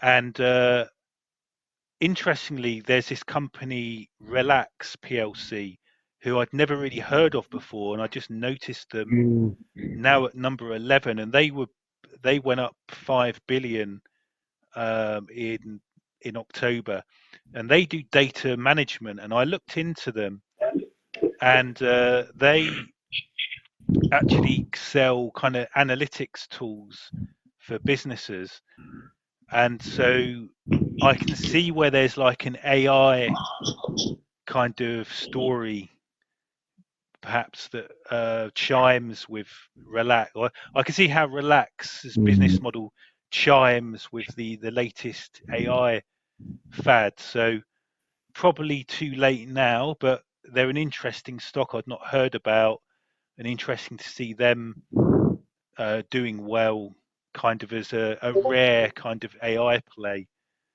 Okay, we just got a comment come in, so I'll go back to there. And first of all, Dan Leeds was saying that he thinks the FTSE 250 is cheap at the moment, but he wants to wait for it to get cheaper. Magnet said that the S&P 600 is down 25%. It's kind of similar to the story with the FTSE 500, the S&P 500 being the S&P 600 being the US kind of equivalent. Tipster says the Daily Shot had a chart on earnings yields, and the UK was behind highest, China on 10%. Also, Jim Cramer, Mark S says that Jim Cramer was actually pushing relax this week, and they have lots of legal data like LexisNexis, and labour is getting too expensive, robots aren't. And actually, it's interesting that Mark should mention Jim Cramer, because when I look into Relax's revenues, they're actually 60% North America. So they're fairly, and in fact they're barely the UK. So they're mostly international. So that explains as well where they're kind of doing relatively well in the FTSE 350. And portfolio, also Dan Leeds says he agrees that Relax are using AI to good effect. What was your comments, Keith? Well, actually, just on the relative valuation of sterling. So the Economist, have this Big Mac index, which just looks at the relative price of Big Macs all around the world, and it's a substitute for purchasing power parity. Basically, if valuing currencies according to how much you can buy in each currency, and ideally the price of a Big Mac should be the same in all the currencies. And actually, according to the Big Mac index, sterling is undervalued, but not really by much. To put things in perspective, Big Macs in Swiss francs are 40% more expensive than in US dollars. So, the Swiss franc is super overvalued, but sterling is a bit undervalued, but not much. Well, I follow a fellow on a YouTube channel, forget his name, but I'll post the video. And he actually goes to supermarkets in the States and buys the exact same basket as the supermarkets here and compares the relative prices. And he works out it's about £1 for 140 to the dollar is the real exchange rate. So, it's when you see the prices in the States, like your eyes, your jaw drops at the at the prices they pay. So it's changed. I can remember going to the US in around 2006 kind of time, and you'd eat like a king. I mean, restaurants were cheaper than in the UK by miles. And then I went there a few years ago as well. Not now. This was before COVID. I went there last. And I was shocked at how expensive the restaurants were. It was like pricey, So it's a shame for the American people that their food's got more expensive. Yeah. No, well, maybe too many tariffs. To be fair, I think it's just really expensive in sterling. I mean, because the reality is that when you look at earnings in the US are massively higher than earnings in the UK. And, so like you, I mean, I was in Chicago last year and I was just absolutely flabbergasted by the price of a sandwich and a, can of drink for lunch in the US. But remember that the minimum wages and the average earnings are very substantially higher in the US than they are in the UK. I've got here forward your earnings yield and implied volatility. So the UK looks like a bargain then, if I'm right in interpreting this. So so I'll go back to C350 and just to quickly dot through the sectors. Generally in the second and third quarter, and so what's interesting is, and going back to my theme of, is the UK kind of leading the the US in finding a bottom or getting towards finding a bottom. I'm looking in the UK. There are actually more trends appearing, despite the us being 30% down. And one is, so commodities had a good couple of quarters. Engineering did. That's your Rolls Royces. Pensions insurance did. And hotels surprisingly did. And in October, banking had a nightmare, but that's mostly HSBC. Consumer staples had a nightmare, but that's mostly Reckitt Benckiser, who came out with a bad earnings report. Telecom, generally everyone had a nightmare in October, and it looks, a lot of seriously lower percentages here, but telecoms, retail, closed retail, engineering. Standouts are that pensions and insurance had a really bad October, and I wondered, I don't know, but I wondered, is that anything to do with the Luton car park fire spreading fear amongst insurance? Plus also the war, plus shipping concerns. I wondered, and then also, sorry. So on the insurance, actually, the FT had an article about how UK insurers have had a very bad year, and they were forecasting that all our home insurance rates are going to rise by about a third this year. Youch. Because the insurers have lost a lot of money as the cost of repairs has gone up, and we've had a few storms and floodings, etc. So they've had higher claims, and then the cost of meeting those claims has gone up, so they have substantially lost money, and they're forecast to continue losing money for the next couple of years. And I don't know about you, but I got my car insurance, and my car is worth £1,500, so it's not worth anything at all. And the insurance last year was 350 and it's gone up to 500.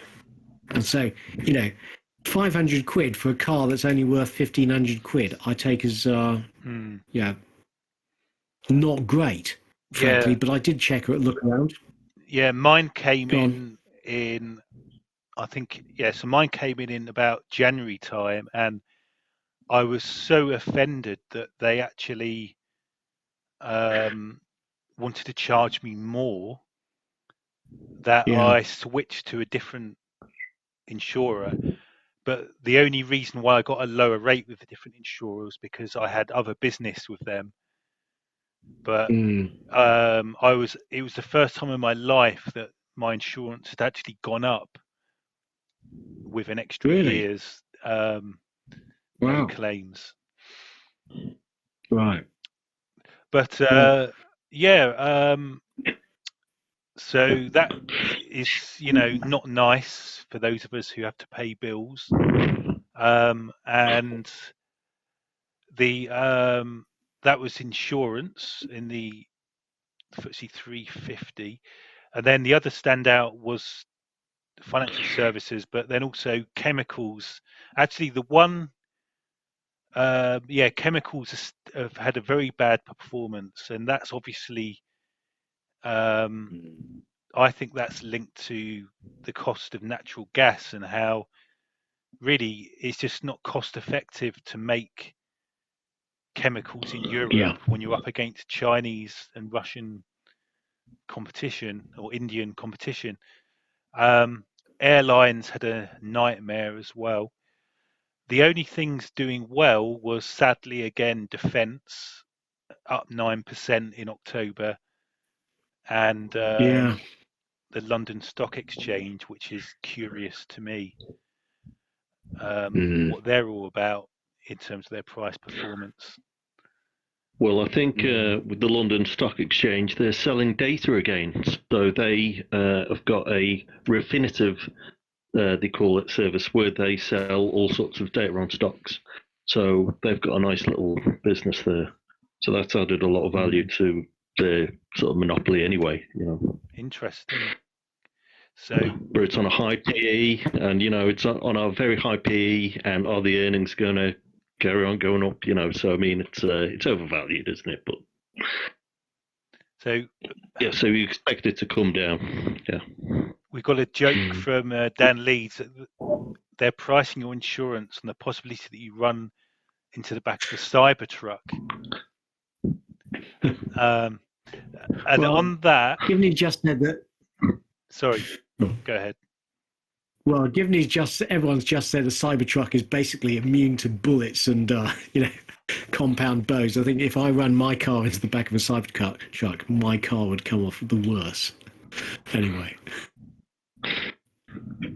Yeah, I do wonder about fires with EVs, and if you get a couple of housing blocks burned down by people parking their EVs in the basement, you could get people, insurance forcing landlords to ban EVs, and also car parks banning EVs. And then I wonder if insurance could be a real liability for the EV companies once the kind of political gloss loses its strength.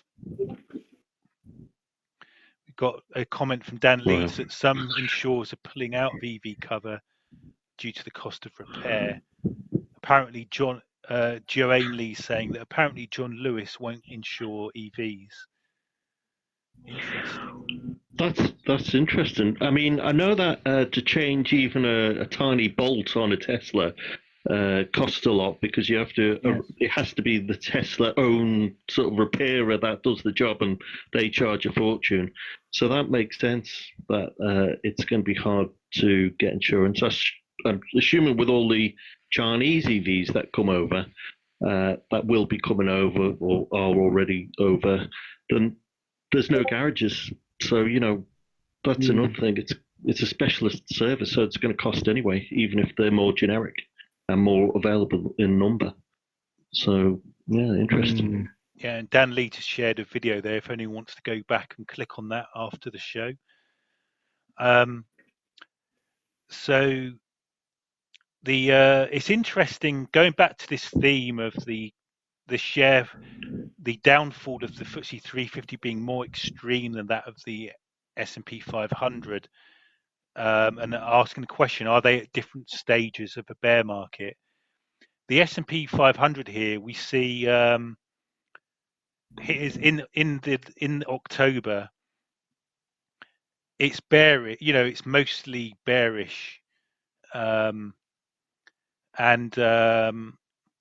when we then compare that with the FTSE 350, actually FTSE 350, it's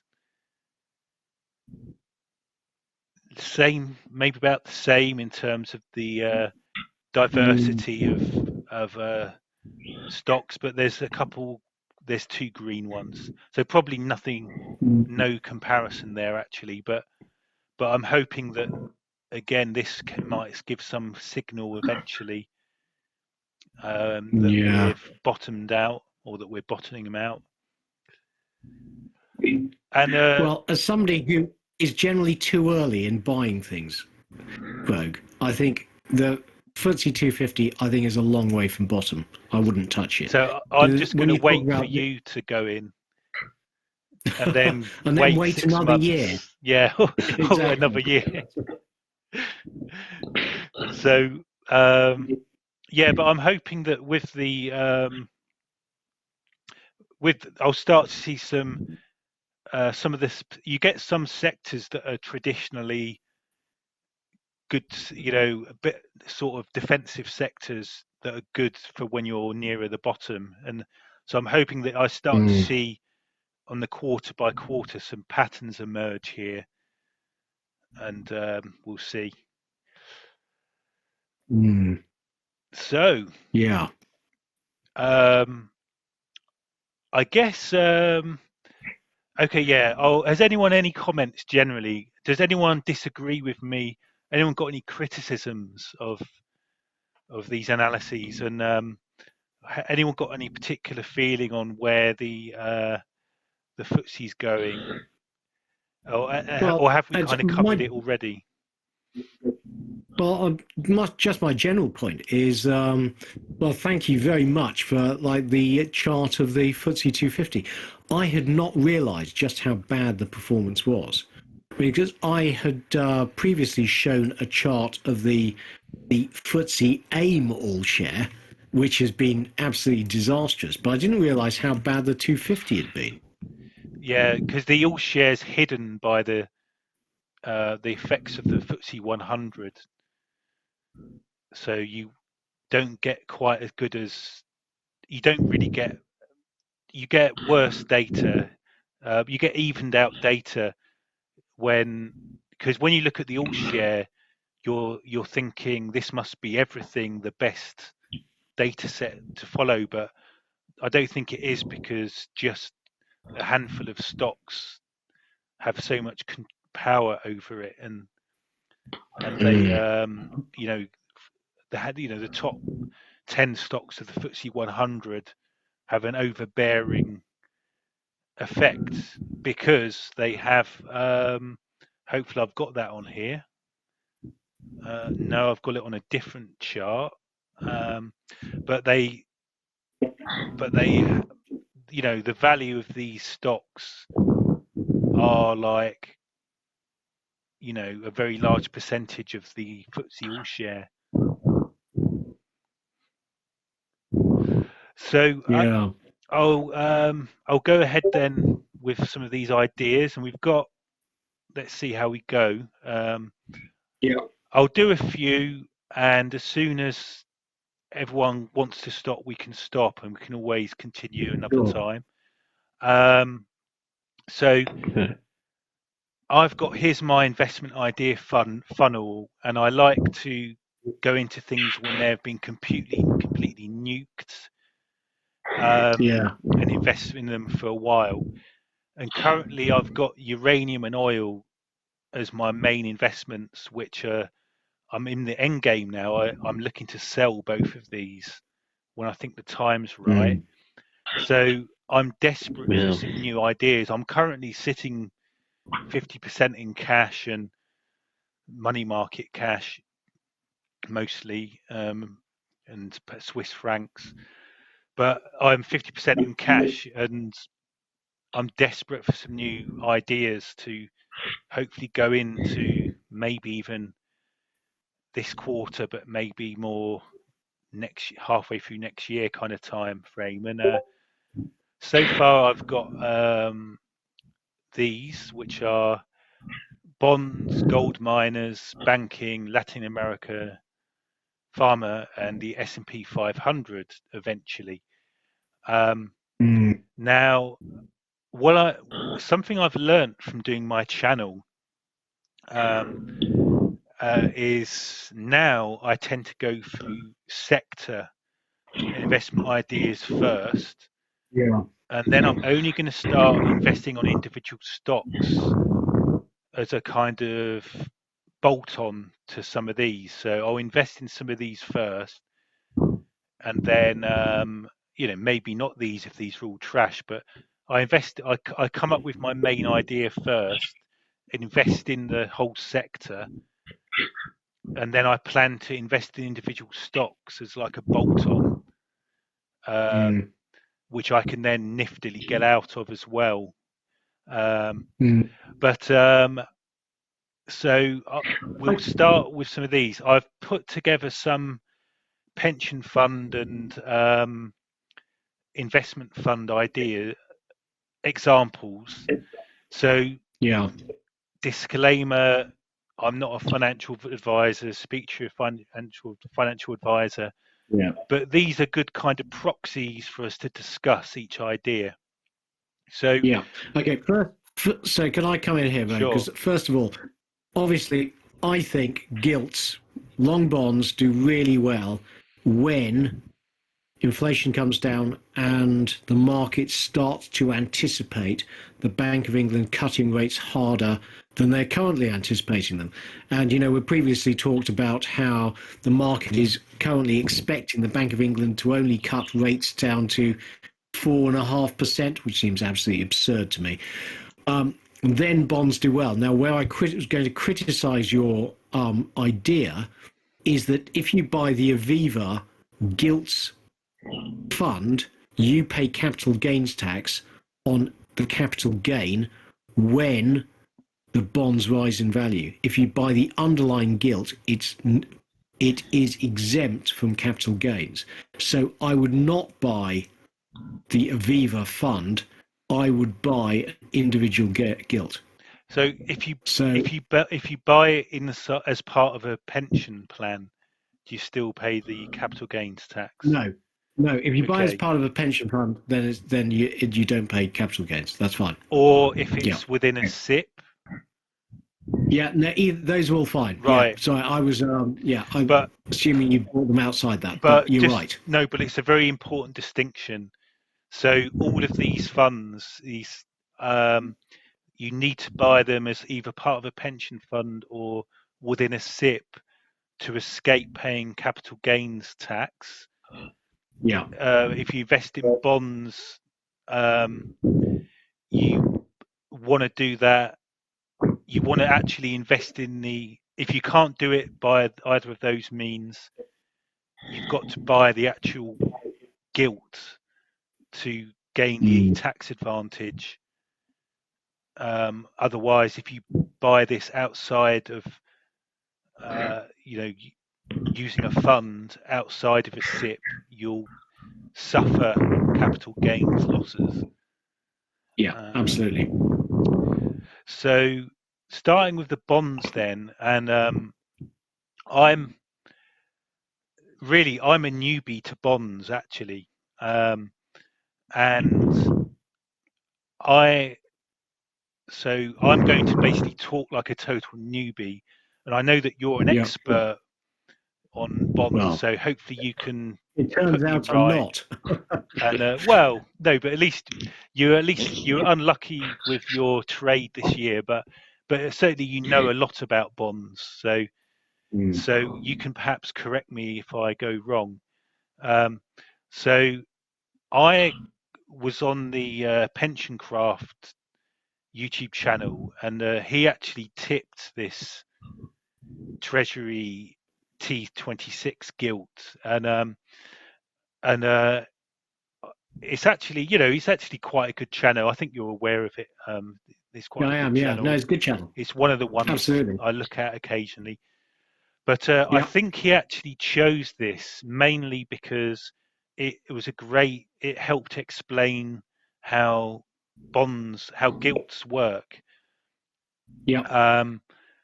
And one that he could fairly easily predict what it was going to do, which he does in this video. Yes. But so with the gilts, this one, it was issued in 2021. So it's got a 5-year maturity. And so it's called 2026 because it matures in 2026.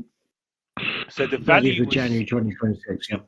The value was 100 when it started, and then it's lost a lot of value recently because interest rates went up.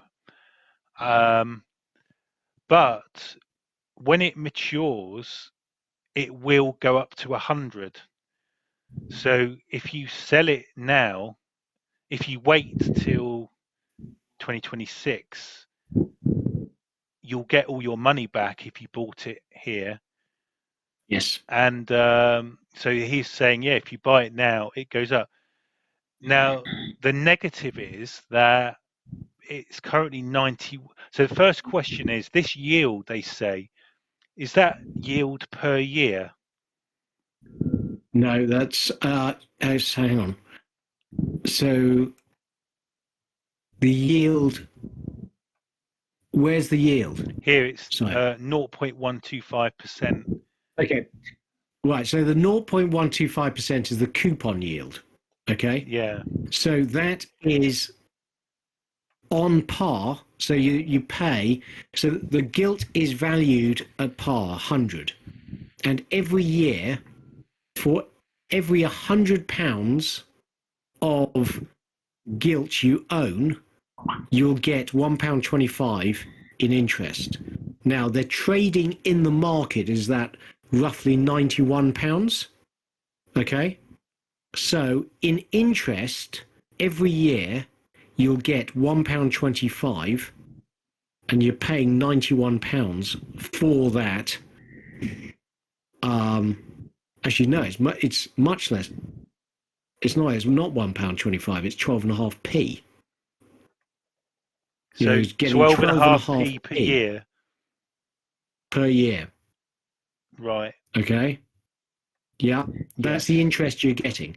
Now you're paying £91 to get 12.5p, but the point of this gilt is it expires on the 30th of January 2026, and you're paying £91 to get £100 on the 30th of January 2026. So in just over 2 years' time. So if you think about it, you know, you're going to get something like 10% over 2.5 years. So you're going to get just under 5%, and that's capital gain. And if you're a UK taxpayer, you don't pay capital gains tax. So you're getting the best part of 5% tax free. Now, I take it this is a conventional gilt and not an index linked gilt. Correct. I'm very surprised. Yes, it's a that was conventional gilt. trading. I'm very, very surprised that was trading at 0.125% at over 100 back in 2018. That seems extraordinary. Right. And yeah, and the thing is, so you actually do get, if you invested in this now and just wait 2 years, you basically are guaranteed a 5% per year return. Yeah. And now, in more normal times, people would say, well, 5% is not that good versus, the money you could gain on the stock market. But if you are sat in cash, this would actually be a good way of getting a nice 5% return guaranteed for 2 years. Yeah, that's right. Now, so sorry, Rogue. The reason it was trading at par is that this was actually issued not in 2018. It was issued in 2020. I've just looked it up. Okay, thanks. And that means it was issued at the bottom of the pandemic, basically. And so then interest rates were, zero. And so you were getting, 0.125% per annum. And it was trading at par. But obviously now, the market is demanding 5%, basically. That is the yield you're getting. Right. Interesting. And so when you and obviously you can go through the whole menu of different gilts to then decide, well, this is the gain I'm going to get, but which you can calculate. Yes. And then but then they all have different risks. Yeah. But this one's obviously pretty much risk free. Whereas yes. If you were to get a 20-year one, you could get significant improvements above 5%, but then you take a risk. No, actually, the yield you get is not going to be much more than 5%, frankly. Really, so regardless of if it was a long-term or a 30-year or 10-year, you tend to get the same yield, whichever you go for. Well, you remember you brought up the yield curve chart a little while ago, and it showed that actually the yield was pretty flat throughout the middle part of the yield curve. So from that, so was that from 12-year to like 40-year, you're getting above 5%. Yeah, 5%. But the risk of those gilts, because of the duration risk, and I did a video on my worst trade, basically on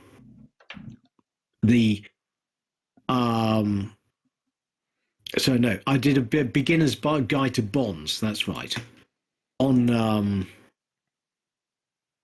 explaining duration risk. The longer you go out, the more risk you take is the bottom line. And I'm just about to post into the chat, when I can manage to do this, a chart of, frankly, a bond I own, which has caused me all sorts of grief, and that is the 2068 gilt, which is a lot of takes a lot of duration risk, and it peaked at 325, and it's now trading at 58.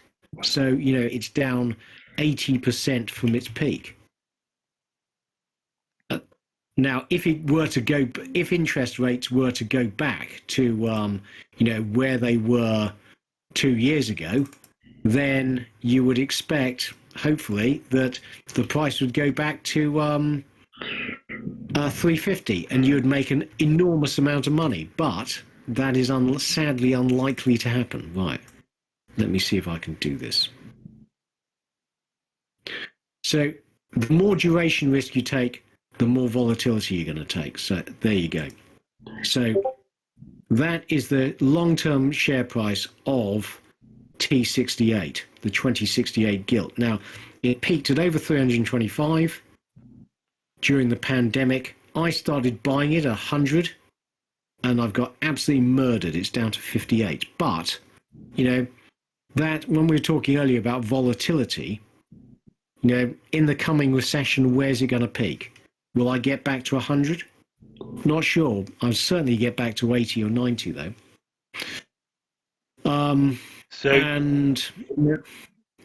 Interesting. So the longer the gilt, then the more the wider the more highly, the more longer highly geared it is. the gentler the slope, perhaps. No, the more highly geared it is to changes in interest rate expectations. Oh, okay. So it could actually shoot right up if back up, yeah. If they had to put the brakes on. Sorry, if they had to take the brakes right off quickly in terms of interest rates. If they had to cut interest rates hard, and the market went back to believing that UK inflation was back under control. So if currently the market is pricing in long-term UK inflation expectations about 3.5%, so it doesn't believe the UK is going to get inflation under control. If the Bank of England succeeds in getting inflation back down towards 2%, and the market believes that that is sustainable, then you should see a strong rally in long-dated gilt prices, and this is about the riskiest gilt you can get, frankly. That's great. Because it's great because we've got here both extremes: the safest you can get, and then the riskiest you can get. So, then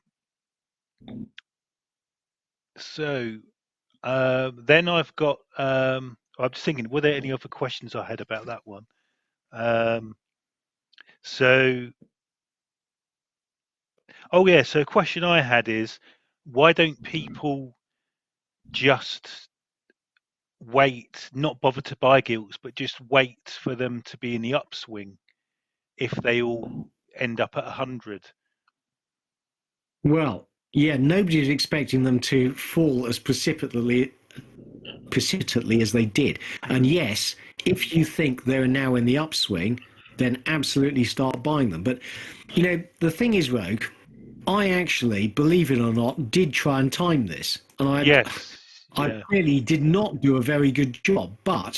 And let me try and post this, and again, this is going to take me a little while because, frankly, I can't just post images into the chat in the way that I normally can. For some reason, my computer's playing up, so I have to put them into a presentation and then actually save the file and post the file.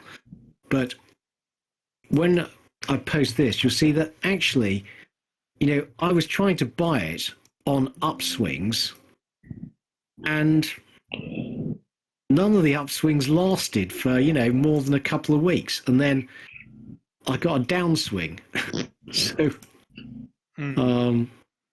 but no. But what I was getting to was essentially though, and if you look at this as the example, the returns you get are priced in as well. So you couldn't just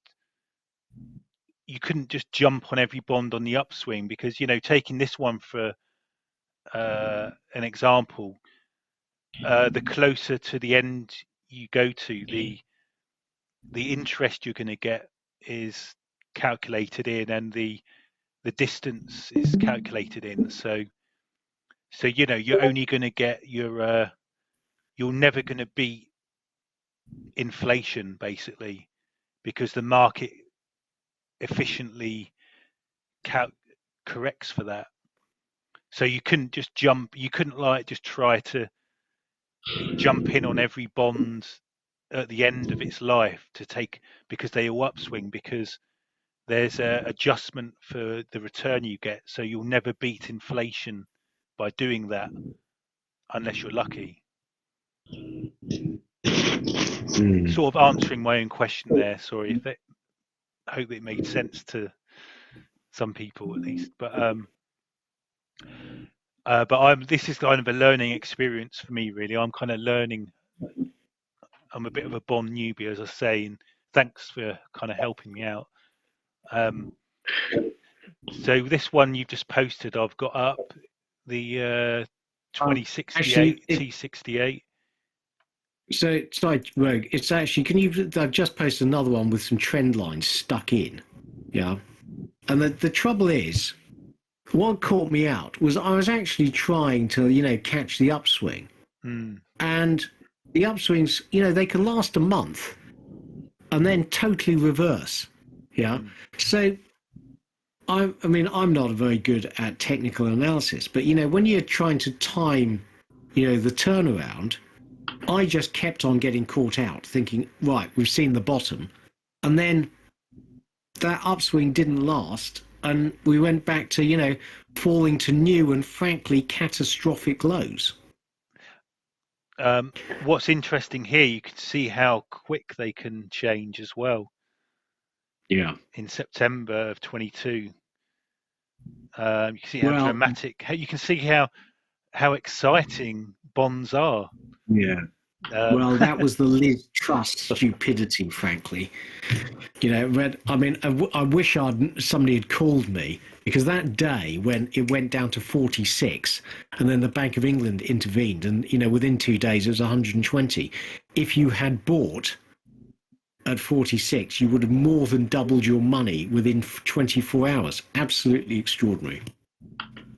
Yeah, and that happened as well with this one as well. Actually, you can see that's the Liz Truss. So obviously some guys in London City, there's some city guys obviously had some really good days there. Yeah. So absolutely. So I asked, and again, everyone, speak to your financial advisor, and this is all entertainment purposes only. So I'm just saying that because I don't want to. In case there's any nutcases that have joined us today, but I'm sure there aren't. Well, no, more actually, that's very unfair. Unless there's any nutcases that watch my YouTube channel who see this when I post it on YouTube later. So I asked if you could suggest a gilt that you're interested in now, and you suggested this one. And Yeah. so this is really interesting to discuss because it's index linked. So that means it's linked to inflation, CPI inflation, is Yeah. it? Yep, that's right. No, So, actually, you get RPI. It's much better than that. You get RPI until 2030 and then CPI after that. So if you think that RPI basically prints on average about 1% higher than CPI, you're getting really good returns on that, frankly. so, All tax free. what's the shortage duration they do these for? So the one you're looking at is index linked gilts. The shortest one is 22nd of March 2024. Oh, okay. So they So, do them. I know, but when they issue them, how many years well, do they they issue them for the shortest? well they generally issue one to mature, every year, Oh, pretty wow. much. So there's I'm looking at it now. So there's two maturing next year. There's one matures in March, one matures in July. Then there's a gap to March 26, 27, 28, 29, 30, 31, 32, 33, etc., etc., etc. Now, T44 currently has a yield of, the break-even inflation is 3.5%, and then on top of that, you're getting a gross redemption yield of 1.49%. So,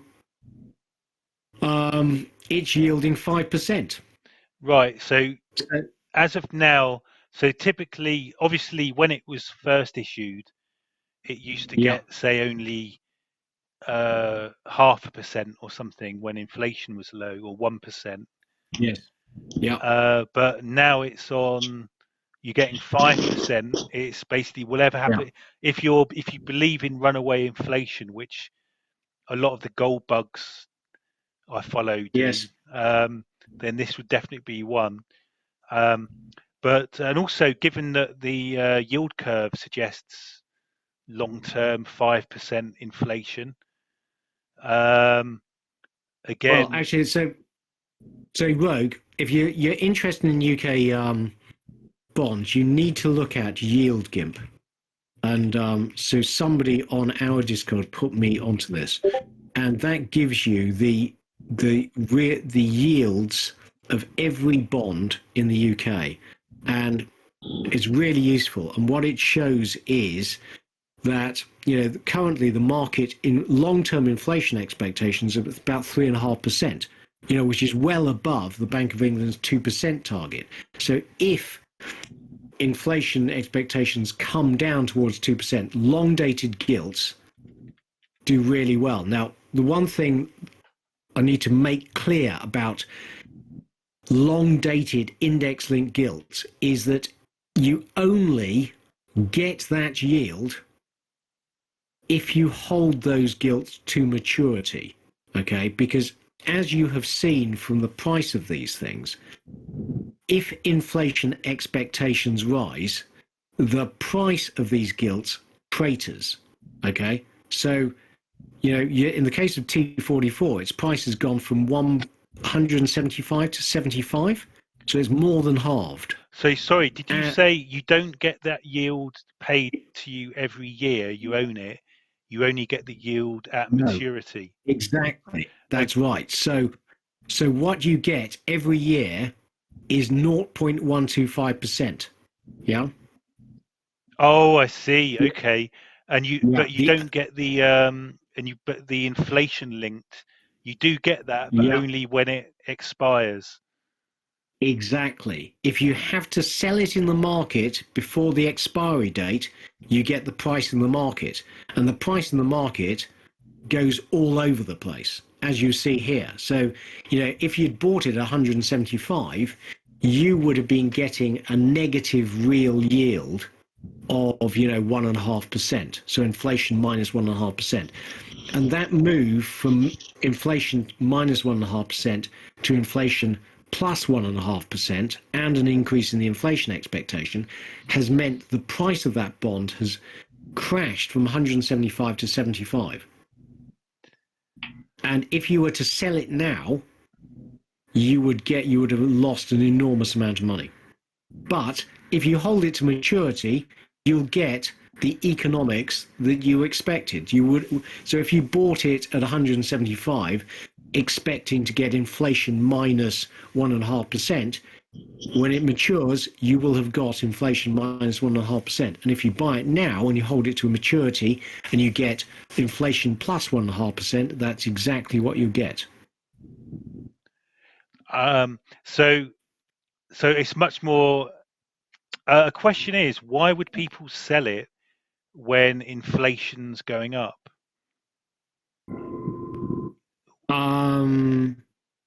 Well, because you get more money when inflation goes up in the end. So well, why you are get- people no, selling the it when thing- inflation's going up?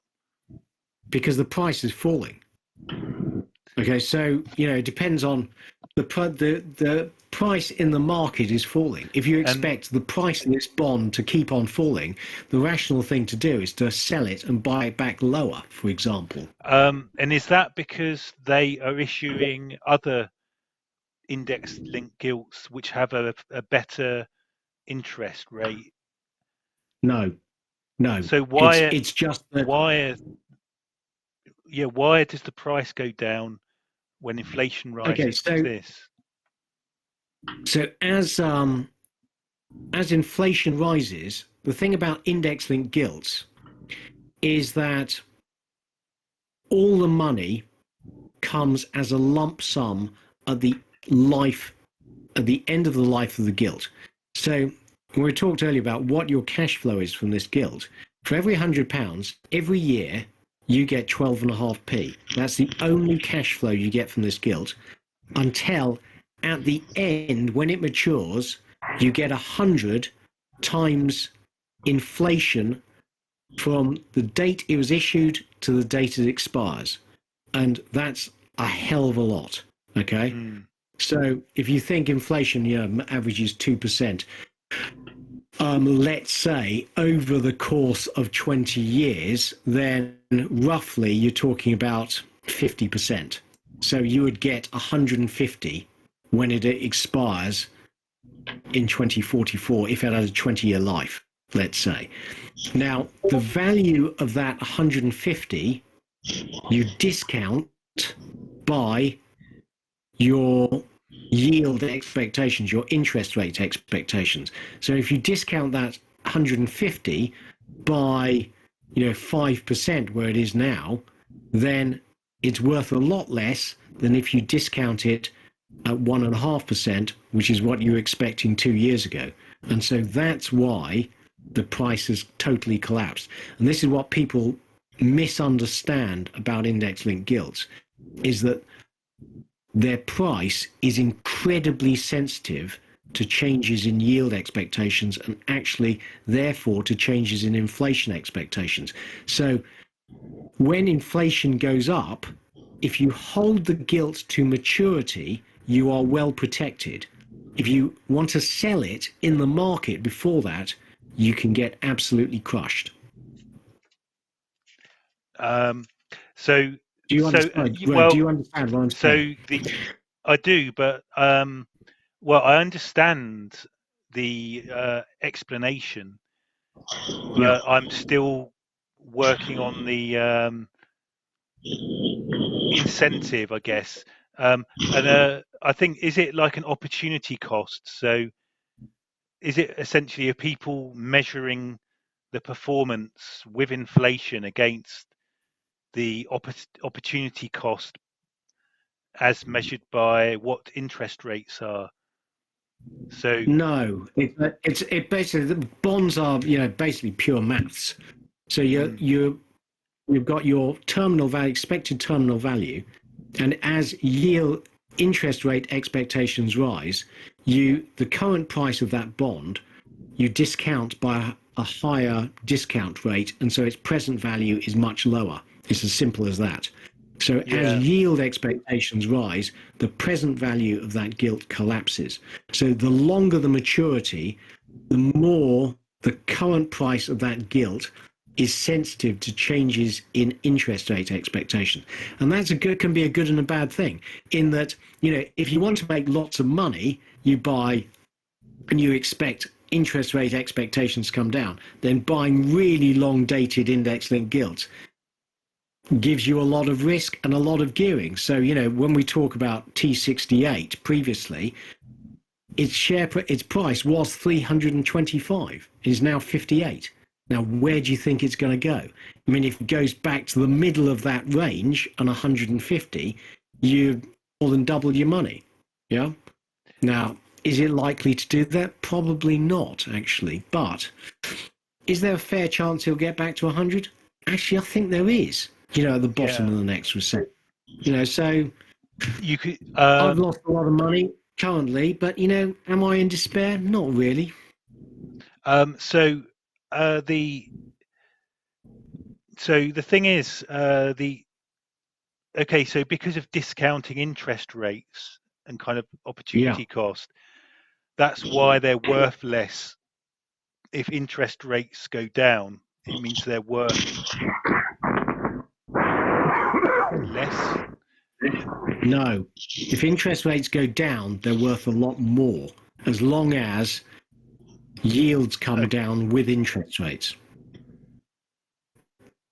Right. And so sorry, if interest rates go up, then they're worth less because of the kind of discounted opportunity cost of what you would have done with that money otherwise. So no, well, it's purely mechanical though. So if yields rise, then you're discounting that lump sum at the end by a higher discount rate, and its net present value is lower. Yeah, simple as that. If by yields you mean interest rates. Yeah. So if interest rates rise, then obviously the value is considered less at the end. And so if there's a kind of a bad recession, etc.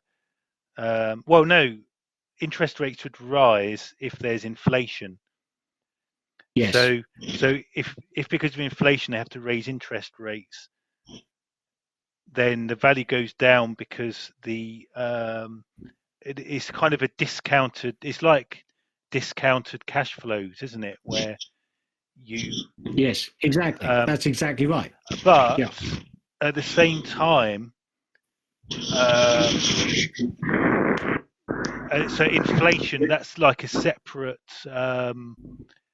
Inflation's a separate thing to consider, isn't it? So you've got the interest rates that control the price bonds, and then kind of separate to that, if you've got high inflation, they would make these more attractive. But then if you have high interest rates along with inflation, that counteracts that. Would that be right?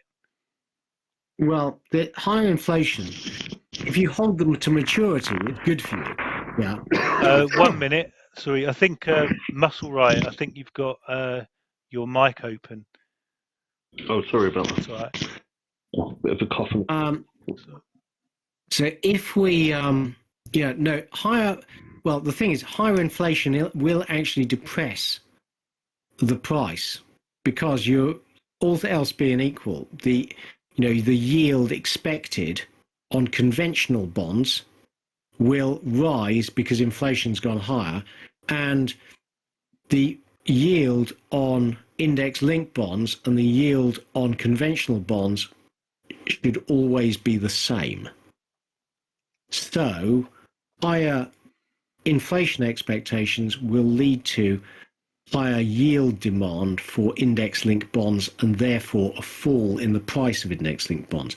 But if you hold them to maturity, you get exactly what you paid. And actually, so index-linked gilts are a very good way of protecting your wealth against inflation if you buy them at the right time and hold them to maturity.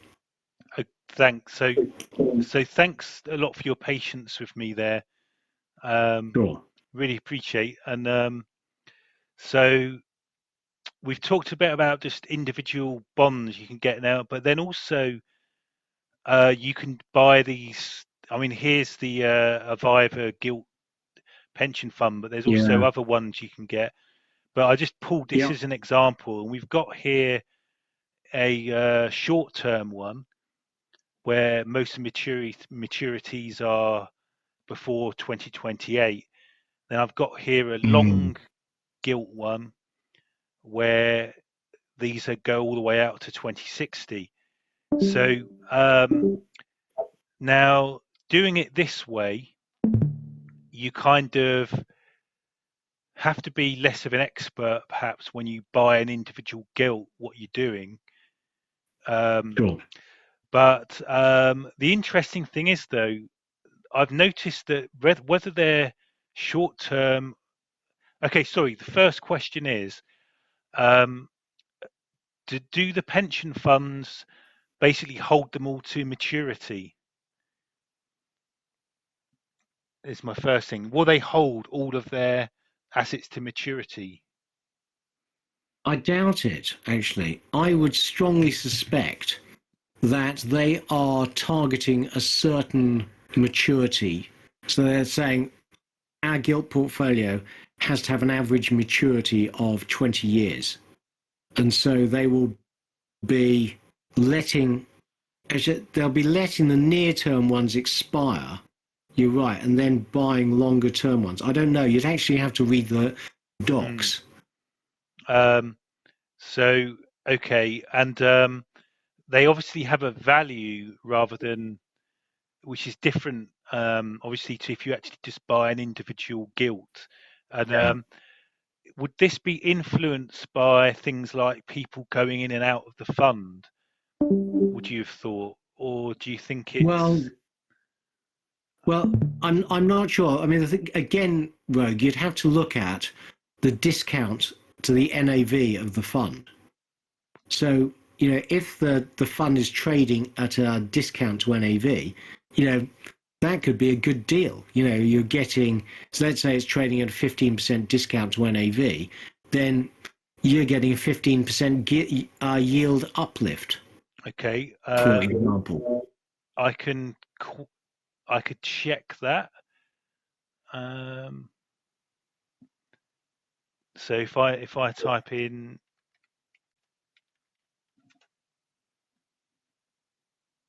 yeah. So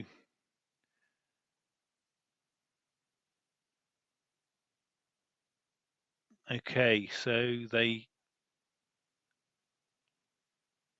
Is it a closed-end fund or what is it? it says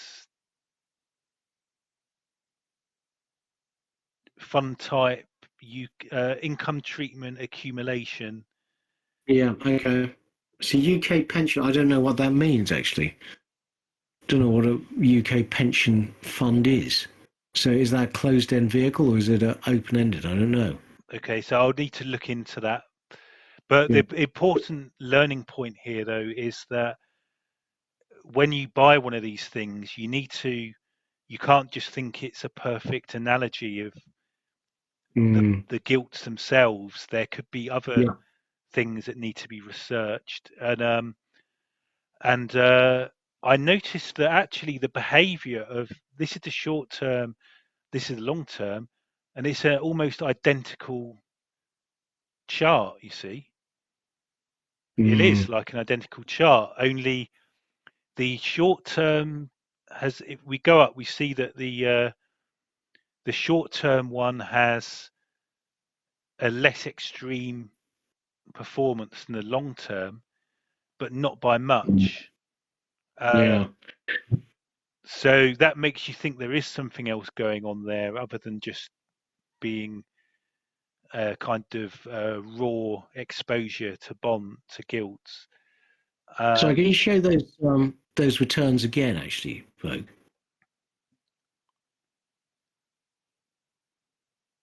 That's very odd. I would have thought that 1 year. So the 1 year, the gilt is down 2% and the long gilt's down 11%. That's seems about right, but over 3 years, the difference in performance is not very much, which is weird. Mm. And I mean, that made me wonder: do they hold them all to? Is that because they hold them all to maturity, or I don't know. so they don't? I would be Oh very yeah. suspicious. Also, if you see here in the 1 year change Yeah. column, it's all Right. blank. So is that Right. because they hold them all to maturity, so therefore they don't write down the losses, and they are they only going on the interest earned basically, or? Well, frankly, it makes me think I'd much rather hold the gilt so I know exactly what I'm doing and, Yeah. exposures I've got. Well, actually, Rogue, it is now best part of 10 past Yeah. 10. Well, So, it's I was about to say we should finish on the bonds and do the others yeah, next time. Um, right. but yeah, I really thank you for going through those, and I hope that's like I'm a noob to bonds, and so there were some really useful insights, help there. So thanks, and hopefully some of the guys here, and also some of the people who watch this on my YouTube channel, um, will get some benefit from that. So thanks a lot. And Yeah. I So, think thank you. it was a really great discussion earlier on the S&P 500 and the FTSE. So I've really enjoyed this call. Right, great. Yeah, no, so thank you, Rogue. Really interesting, as always, and thank you to everyone who tuned in. But just to reiterate, I mean, everyone who watches my channel knows that I've been very long gilts for a while now and entirely wrong. So I've lost a lot of money. But my thesis that much higher UK and US interest rates would lead to a slowing economy, which would lead to falling inflation and lower yields and rising bond prices. So lower yields means rising bond prices. Now, I've been wrong so far, but I continue to think that as the inflation slows and the economy slows, the yields will come down, and it's all relative. I think bonds will do well from here. Will they do well from the point at which I bought them? Not so sure, but I would far prefer to hold bonds at this point of the cycle than to hold equities into a slowing economy. So, Yeah, just my thoughts. Once again, do your own research. yeah, great. Yeah, and also earlier on we were talking about it looks like some of the emerging markets have started to lower interest rates, and looking at the UK economy, how we did, it could be that the UK could follow them, but then actually playing onto that trade, but then actually the US might not be able to, No, because that's right. and maybe actually the US is cursed. All these their tech stocks and things that perhaps have helped keep their GDP up, and maybe it will curse them in that they're not able to reduce their interest rates Well, as also they're after we running do. also they're running a much bigger fiscal deficit, which again we've discussed. But anyway, we should wrap this up. It's been a great discussion. Yeah. Okay. And we'll Thanks do so it again much. next month, and we can Yes. continue this. Now, yeah, we'll update everyone on the date. Another one next month, and thanks a lot, everyone, for showing up. Really appreciate it. Yeah, that was really good, Rogue. Yeah, and you, Keith, fantastic stuff. Right. Okay. Yeah, great. So then the next one's on the 6th. Thank you, Rogue, for all your hard work. Gave us something to discuss. And to everyone for tuning in. I hope that was enlightening in some form. And hope to see you all again next month. Great stuff. Bye. Okay. Please read the disclaimer. Remember that prices can go down as well as up.